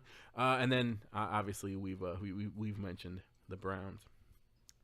Another team. I feel like this whole show has just been. I feel like this show has just been consistently talking about bad football organizations, and unfortunately, we are going to talk about another one. We're going to talk about the Raiders. The Raiders. Oh man, where do I start? I don't understand how you give a crap ton of money to someone who doesn't know anything about modern football. Why the hell do you bring him in to be your head coach? And I don't care. You guys can get mad at me again. Call in. Tell me what you learned from Gruden's stupid ass QB camp. What did you learn? What did they learn? I'd love to just hear like these young quarterbacks sit down and say, you know what? Gruden taught me this. Please tell me what he taught you. That was the biggest waste. I mean, okay, it was entertaining. Sure, it was a great watch. But you're not going to sit here and tell me that he sat down and actually gave them a lesson in a day or however long it took to film that, and then all of a sudden they were like, oh, yeah, he's the best quarterback coach I've ever had. Now I'm ready for the NFL. I'm not trying to hear that, but that's his selling point, right? He's been out of the league for way too long. I got to mention it. Not doing everything you can to bring in Khalil Mack makes no sense. And I think we can all agree with that. Khalil Mack has changed the culture in Chicago, changed that team into a Super Bowl contending team, which is crazy. We've never seen a defensive player in this day and age make that type of impact. One defensive player. Now, again, you can say that Hicks and Fuller, who had a great year last year, Jackson, a good young safety, Trevathan, all these other guys, Floyd is staying healthy. You can say all these other guys on defense. But even that defense last year, yes, it was a top 10 defense. I mean, I'm going to argue top 5 defense in the league. But we've never seen somebody go onto a team, one player go onto a team and make them a Super Bowl contender. And yes, you can say J.J. Watt may have that impact if he's traded somewhere. But even if J.J. Watt is traded, let's say to Jacksonville, right? I don't think that would make as much of an impact. And I don't know why. Maybe it's because J.J. Watt has been dealing with injuries. I don't know. But that's a once-in-a-generation talent. And you're going to put your team back years. I would argue 3-4 years. Because you want to hold your head high and not sign him. You need to make money to get you needed to figure out some type of way to get the money to sign Khalil Mack. No matter what it took. Now, again, maybe he didn't want to be there, right? Maybe they tried and it was under the rug or behind closed doors and they didn't want to let it out. But you have to sign him. Because now, guess what, Gruden? You look like you don't know what you're doing out there. Again, standing on a sideline with your little face, right? And like looking all mad and stuff, that ain't gonna win you any games. Yelling at players being like, yeah, that's not gonna win you any games. You have to know about modern football. You have to know what you're doing. And we already know that you don't know what the hell you're doing because you let Khalil Mack walk away. Makes no sense. And people are saying, yeah, well, they got draft picks for him. Draft picks don't guarantee a Khalil Mack type of talent. Now, they could. It's possible. But it doesn't guarantee that. Khalil Mack is the best defensive player in football, easy. Easy. Best defensive player in football right now. You put Jalen Ramsey on another team, they're not a Super Bowl contender. J.J. Watt on another team, they're not a Super Bowl contender. Luke Kuechly on another team, they're not a Super Bowl contender. But Khalil Mack, and you know what's crazy about this whole thing?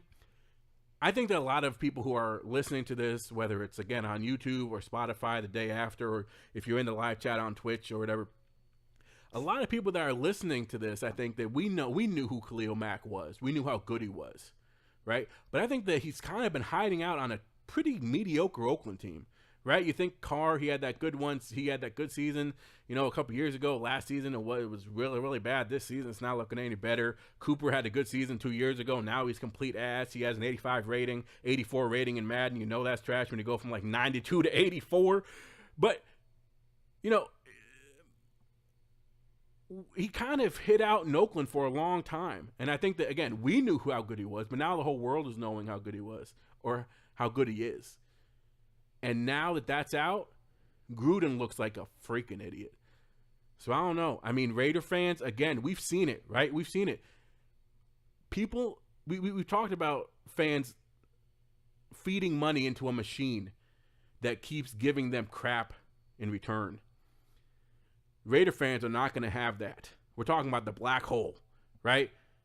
I've lived there. I've been around people who are Raider fans, and trust me, those freaking people are a different breed of football fans. Okay, they're crazy, they're nuts, and I know better than to talk bad about them, which is why I'm giving them the most respect. All right, the most respect. They're not going to put up with this, and they shouldn't. Pretty soon, you're going to start seeing people not showing up to games. And you know what's even more insane is that they think that moving to Las Vegas is automatically going to be like some godsend. Like, oh, they're automatically going to be a Super Bowl contender going to Vegas. They're automatically going to have people in Vegas excited to see them. People in Vegas don't even leave their own house except for to go to the casino. You ever been to Vegas? I went to Vegas once. I stayed in a hotel, and I went downstairs to a casino, and then I went to a show, and then I went outside, and it was so hot that I almost burnt to a crisp, and I went back inside to the air-conditioned casino. That's all I did. And who even lives in Vegas? But again, I'm not bashing Vegas. A little bit. Thank you guys so much for tuning in, however you may be tuning in. Again, the number up there is to call in is right on the screen. Feel free to call in if you want to talk about something, whatever it is, baseball, football, basketball, hockey, rugby, cricket. I do watch cricket only because a friend of mine at work watches cricket. So, but I'm chilling with him. He's watching cricket. But that's it. Whatever you want to talk about, feel free to call in. The number up there is on the screen. If you're listening to it on YouTube or on SoundCloud, it is live streamed every Tuesday on Twitch at twitch.tv/livingfrom510. I want to end today's show by talking about Kirk Cousins. And I want to be very clear when I say this. I'm not a hater of Kirk Cousins. I actually admire the guy. I admire him. He was able to bamboozle himself into a huge payday, which is awesome. Because we're talking about a mediocre quarterback who will lose you more games than he will win you significant games, bamboozling a team that already had a pretty good set of quarterbacks to begin with. Let's start at the beginning, shall we? Let's go back like 3 years. Kirk Cousins was fighting for a job against RG3. RG3 won that job. RG3 became the poster boy, the franchise quarterback for the Washington Redskins. Go forward a little bit more. RG3 gets hurt. Kirk Cousins gets thrusted in there and performs relatively well. He throws a lot of touchdowns. He beats some division opponents. He has that, you like that? You like what I did there?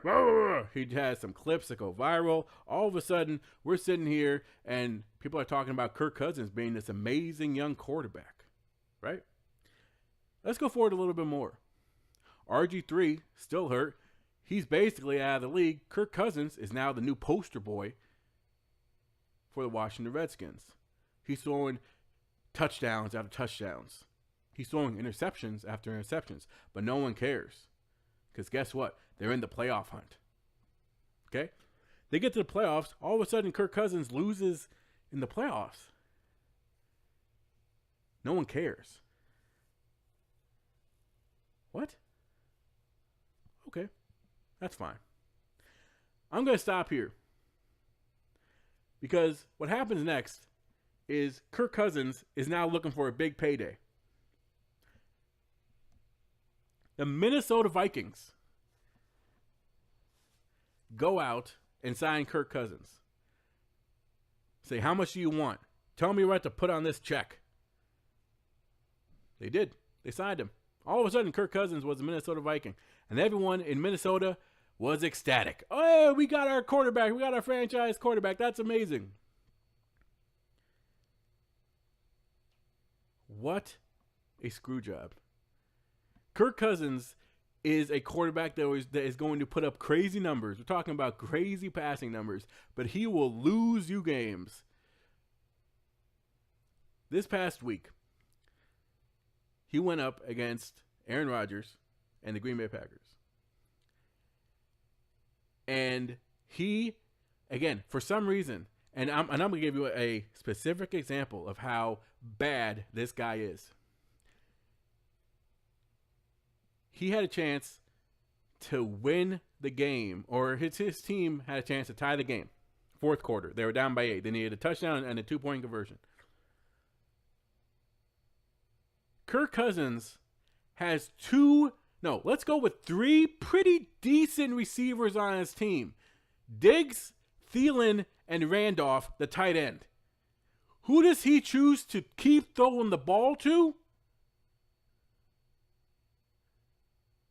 What's his name?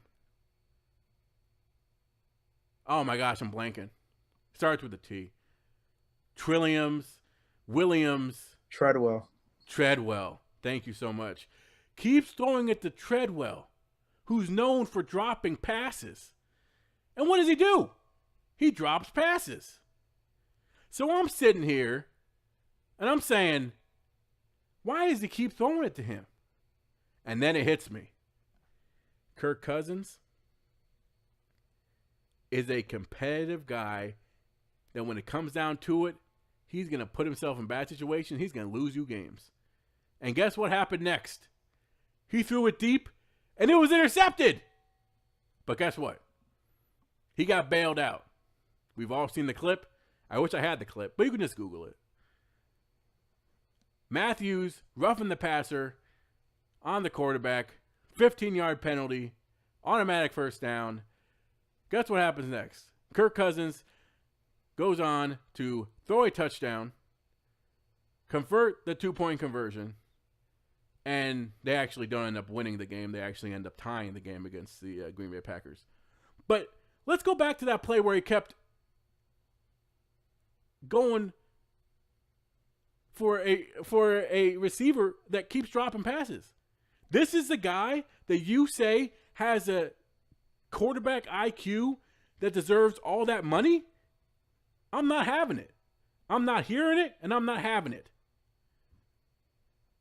He threw it deep on one-on-one coverage, and it was intercepted.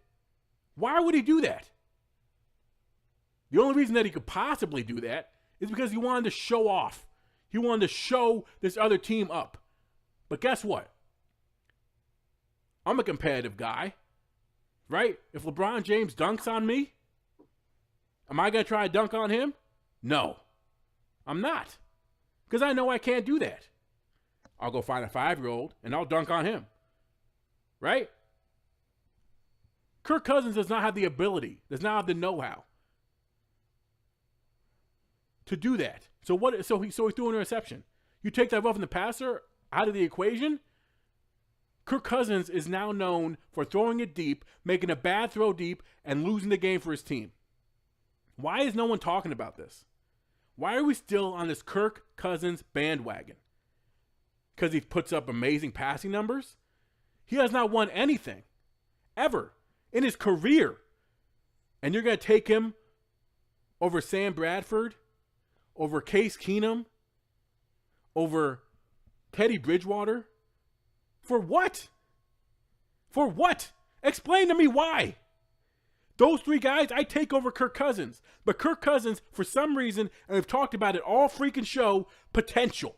He, for some reason, has that potential to make himself feel like, hey, I'm a big quarterback. I'm Tom Brady-esque. What?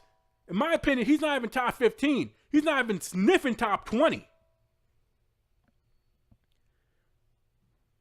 So let's go ahead and fast forward maybe to the playoffs.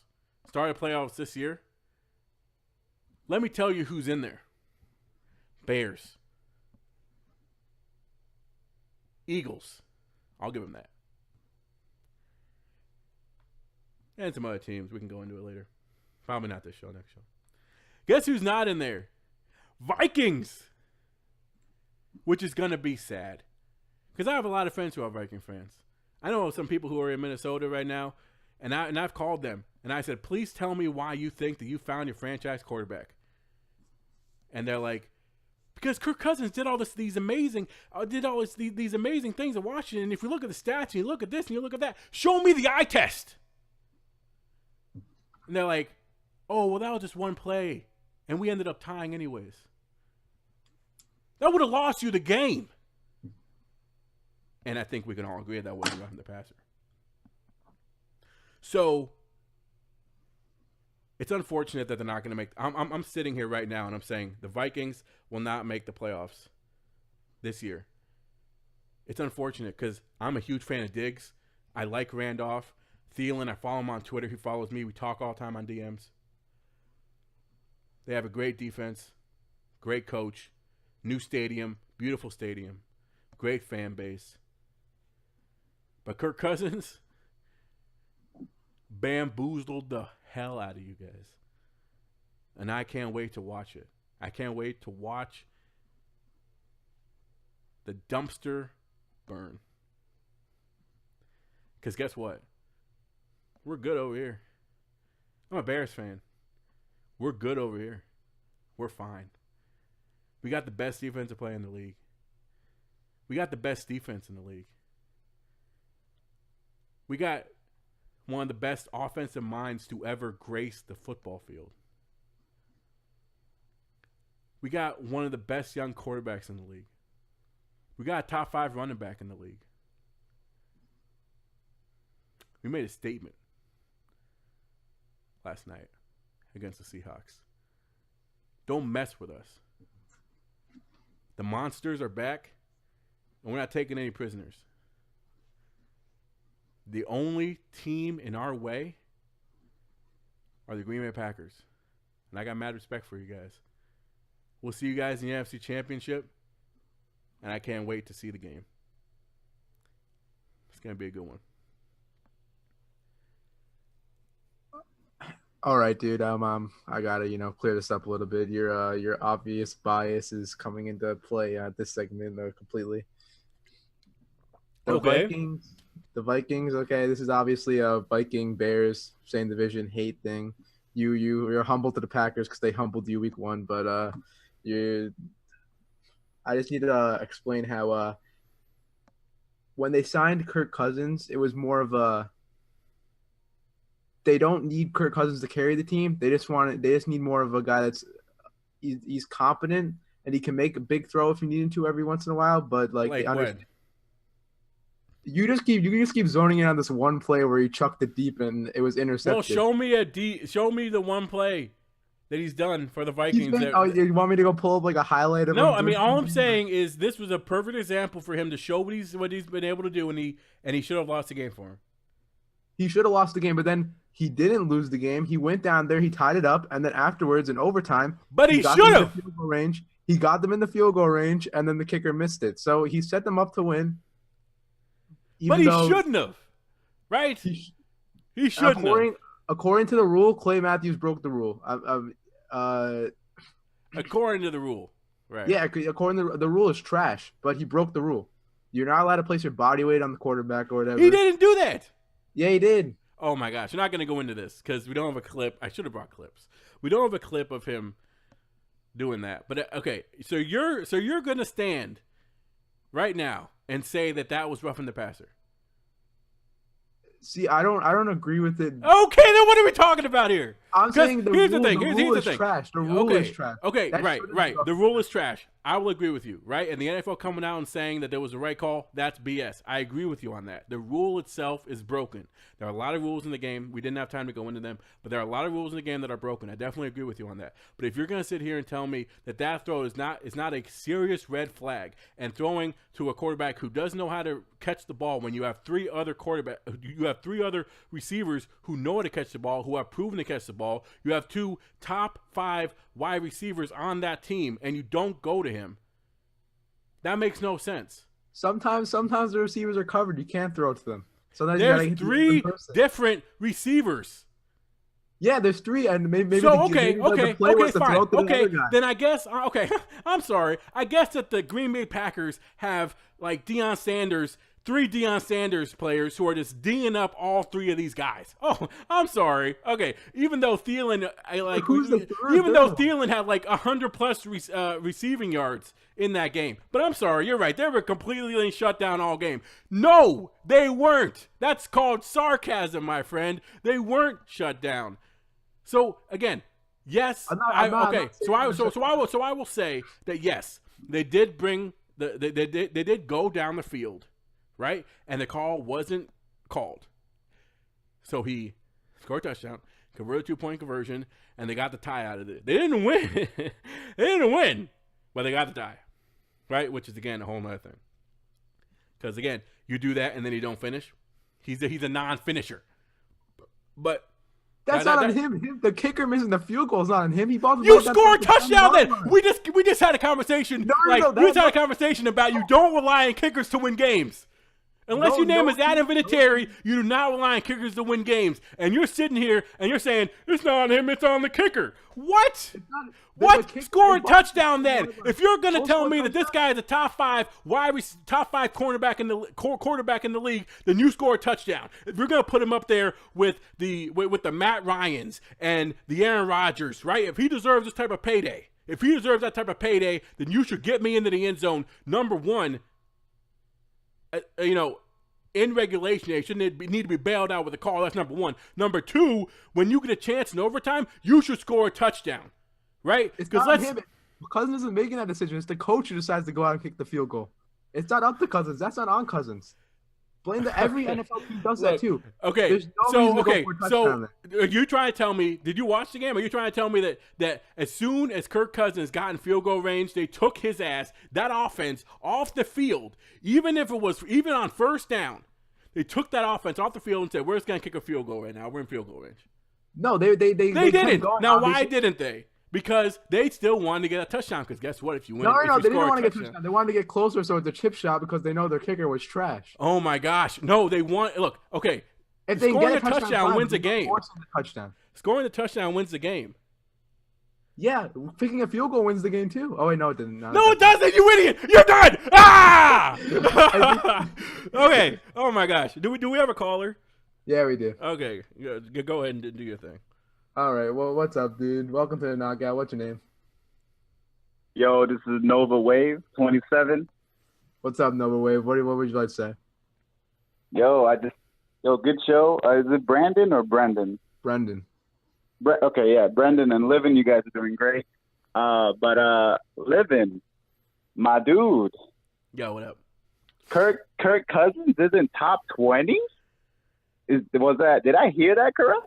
Yeah, man. I'm sorry, bro. The truth gavel had to be thrown down hard, man. I'm sorry. I can't believe that statement. I was sitting down listening to this, doing my Fortnite challenges, man. And you said that, I almost flipped out the chair, man. This is exactly why I came to this show, for the Kirk Cousins. I'm a Bucs fan or whatever, but I was here because you said something about Kirk Cousins. I was like, what is he doing? I mean, what else is he supposed to do? He put his team in the position to win the game, and the kicker didn't make the field goal. It is what it is. Right. But he still put him there to win the game. True. And also about that penalty, Matthews, that was BS. But the refs were calling it consistently that way for that game. There's a lot of different games that are happening where they're calling it one way and they're also calling it another way. So that's True. That's up in the air how they're going to call the game. Right. So this is why I say he's not top 15. Do you think he's top 20? 20. Okay. He's not top 20. Okay, because oh my god. I don't think I said top 20 first off, but whatever. We're going to have to rewind the tape and look at it. Listen to that later. But okay, do you think he's better than Tyrod Taylor? 100%. Yep. Oh my gosh, dude. Are you kidding me? 100%. Oh my gosh. Okay. Accurately, leadership wise, all that good stuff. Right. Okay. Do you think he's better than Jimmy Garoppolo? Right now, yes. Oh my gosh, dude. Where are you seeing these stats from? Okay. I'm saying as of right now, yes, Jimmy has more potential, but Kirk Cousins, I mean, they're not just paying him to pay him. He actually had to, back his stats up. It's not just they just you will didn't not read just that happen. comment. Okay, look. Here's the thing. Okay, with me, when it comes to quarterbacks, especially highly paid quarterbacks, if you're going to be paid that much money, I expect you to be in an elite class. And in my opinion, what I saw from him in the first 2 games for the Minnesota Vikings does not show that he's an elite quarterback, right? Because if they had kept the quarterbacks that they had, whether it's Bradford or Keenum, I think that they would have been in the exact same situation and they probably would have had the exact same result. So the Cardinals have literally scored 10 points in their 2 games. Yeah. As their quarterback. Okay. Completely take that statement. But what has Keenum done? But what has Keenum done? Who actually would be a starter? You saw what Keenum did last year. Again, I will digress because you need to look up the stats and come back at me when you got him because he's been absolutely killing it. All right, he's been absolutely killing it. Okay, look up the stats and come holler back at me. But here's the thing.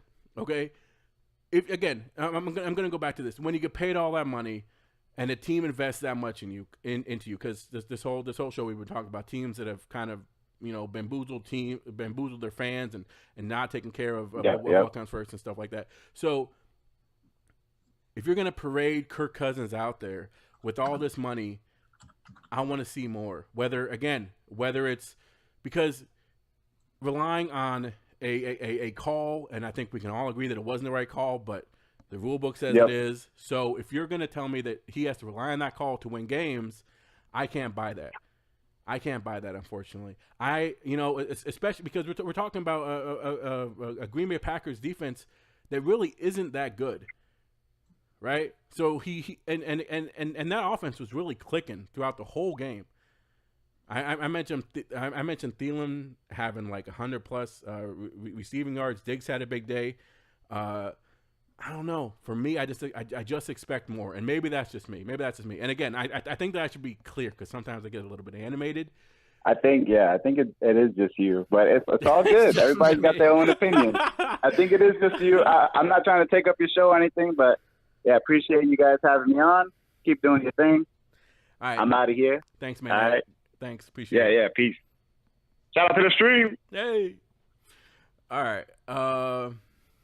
All right, I just gotta say something real quick. I looked up these stats that you told me to look up. Let's see. Yeah, okay. Well, let's move on, bro. Let's move on. Okay. So let's move on. Okay. Calm down. Wait a second. What are you talking about? So, Case Keenum has been having Kirk Cousins, 700 yards, 6 TDs, 1 interception in 2 games. Case Keenum in 2 games.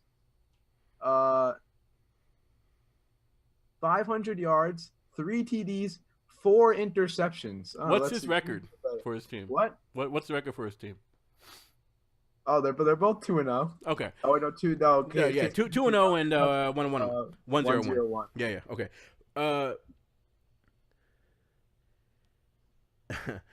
I started the segment by saying that Kirk Cousins was gonna put up numbers. Right? You remember me saying that at the beginning? He's going to put up numbers and he's gonna bamboozle you. But, and I hate doing this, Jay Cutler. I love you, homie. He is a worse version of Jay Cutler. He will put up stats and then lose it for you late because of his competitive drive. That's all I'm saying. Because he'll throw for 500+ yards and only win the game on like a last second drive, right? Or he'll throw for 500 yards, and then when it comes down to clutch time, he'll throw an interception, and his team will lose. He wasn't not clutch the other game though, except for the one play that got called back. He was clutch after that, but it's the kicker's fault. How are you gonna tell me that he's clutch when you can't score a touchdown in overtime? It's not his fault they didn't score the touchdown. We've already been over this. It's not his fault. And I just want to go over this too quickly. Okay. Minnesota, wait. Minnesota, they scored 29 points in the game against Green Bay. If he versed either one of the opponents, Case Keenum versed, 29 points would have gotten the W.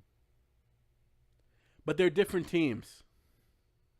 Yeah, exactly. They're different teams. Minnesota versed better. Minnesota has a great receiving core. Than Case Keenum did. Minnesota has a great receiving core, a great offense. That game shouldn't even have been close. If you are paying this guy that much money, I expect you to, one, not even be in a situation where you have to rely on a call to score a touchdown and get the 2-point conversion. And even with that call being called, if I'm paying you all that money, I expect you in overtime to produce and end the game for us. That's what I expect. If I'm paying you that money, and if you're a franchise quarterback, especially at this point in your career, we're not talking about a young quarterback right now. We're talking about fresh off the boat or fresh off the draft. Okay, we're not talking about that. We're not talking about a Darnold or an Allen or a Mayfield or whoever. We're not talking about that. We're talking about a guy who's supposedly an elite veteran quarterback. And he has to rely on a call to tie the game. And then when he had the opportunity to win, he was unable to produce. So, again, we can go back and forth all you want. But for me, you put Tom Brady in that situation, guess what? It's over. You put Aaron Rodgers in that situation, well, with two legs, guess what? It's over. You put Trubisky in that decision and in that situation. In 2 years, guess what? It's over. All right? So, again, for me, if you're paying, like, I guess my biggest point is the money that they paid him does not justify his skill. Does that make sense? So that's fair enough. That's fair. Okay, so the money they're paying him does not justify his skill. If I had to put him in a class of quarterbacks that he belongs in, I would put him in a Blake Bortles class. Is that fair? No, that's not. Put up a lot of numbers. Put up a lot of numbers, but not really do that much when it comes down to crunch time. I put him in Blake Sam Bortles Bradford. doesn't even put up numbers. He's put up numbers in 2 games in the last 3 years. Yeah, and those 2 games were this season. I put him like a Sam Bradford, put up numbers, but also I would put him in like an Andy Dalton type of realm. That's even worse, bro. You kidding me? No, Andy Dalton's better than the other schmucks you're talking about. Sam Bradford. You're gonna tell me that Andy Dalton almost got out of the league this year? What? Are you kidding? Look, I can't listen to this. Andy Dalton. You're gonna put Andy Dalton in there with Blake Bortles. No. I said Andy Dalton with Kirk Cousins. That helps my point. That's fine. Go ahead. That's cool. Andy I will Dalton's accept that. I will accept that because in my opinion, Andy Dalton is not even top 20. Not even top 20. So I'm cool with that. I'm cool. Andy Dalton. Let's disagree with that. Let's go. Well, let's go with that. Andy Dalton. You heard it here first. Brendan compares Andy Dalton, Kirk Cousins to Andy Dalton. You heard it here first. All right, but that's all the time we got today. That's all the time we got today. Okay, thank you, Brendan, so much for coming by, man. I really do appreciate it. It was fun talking to you. All right, people in the chat, thank you so much for listening. Thank you so much for watching. If you are listening to it on SoundCloud, then hopefully my voice soothed your ears a little bit. And also I apologize for yelling. Sometimes idiocracy really makes me mad. So but hopefully I educated the uneducated and told them a little bit of truth. Hopefully I didn't make anyone's ears bleed. If you are listening to it on YouTube, thank you so much for clicking on the video. But next time, watch it live on Twitch every Tuesday at 7:30 p.m.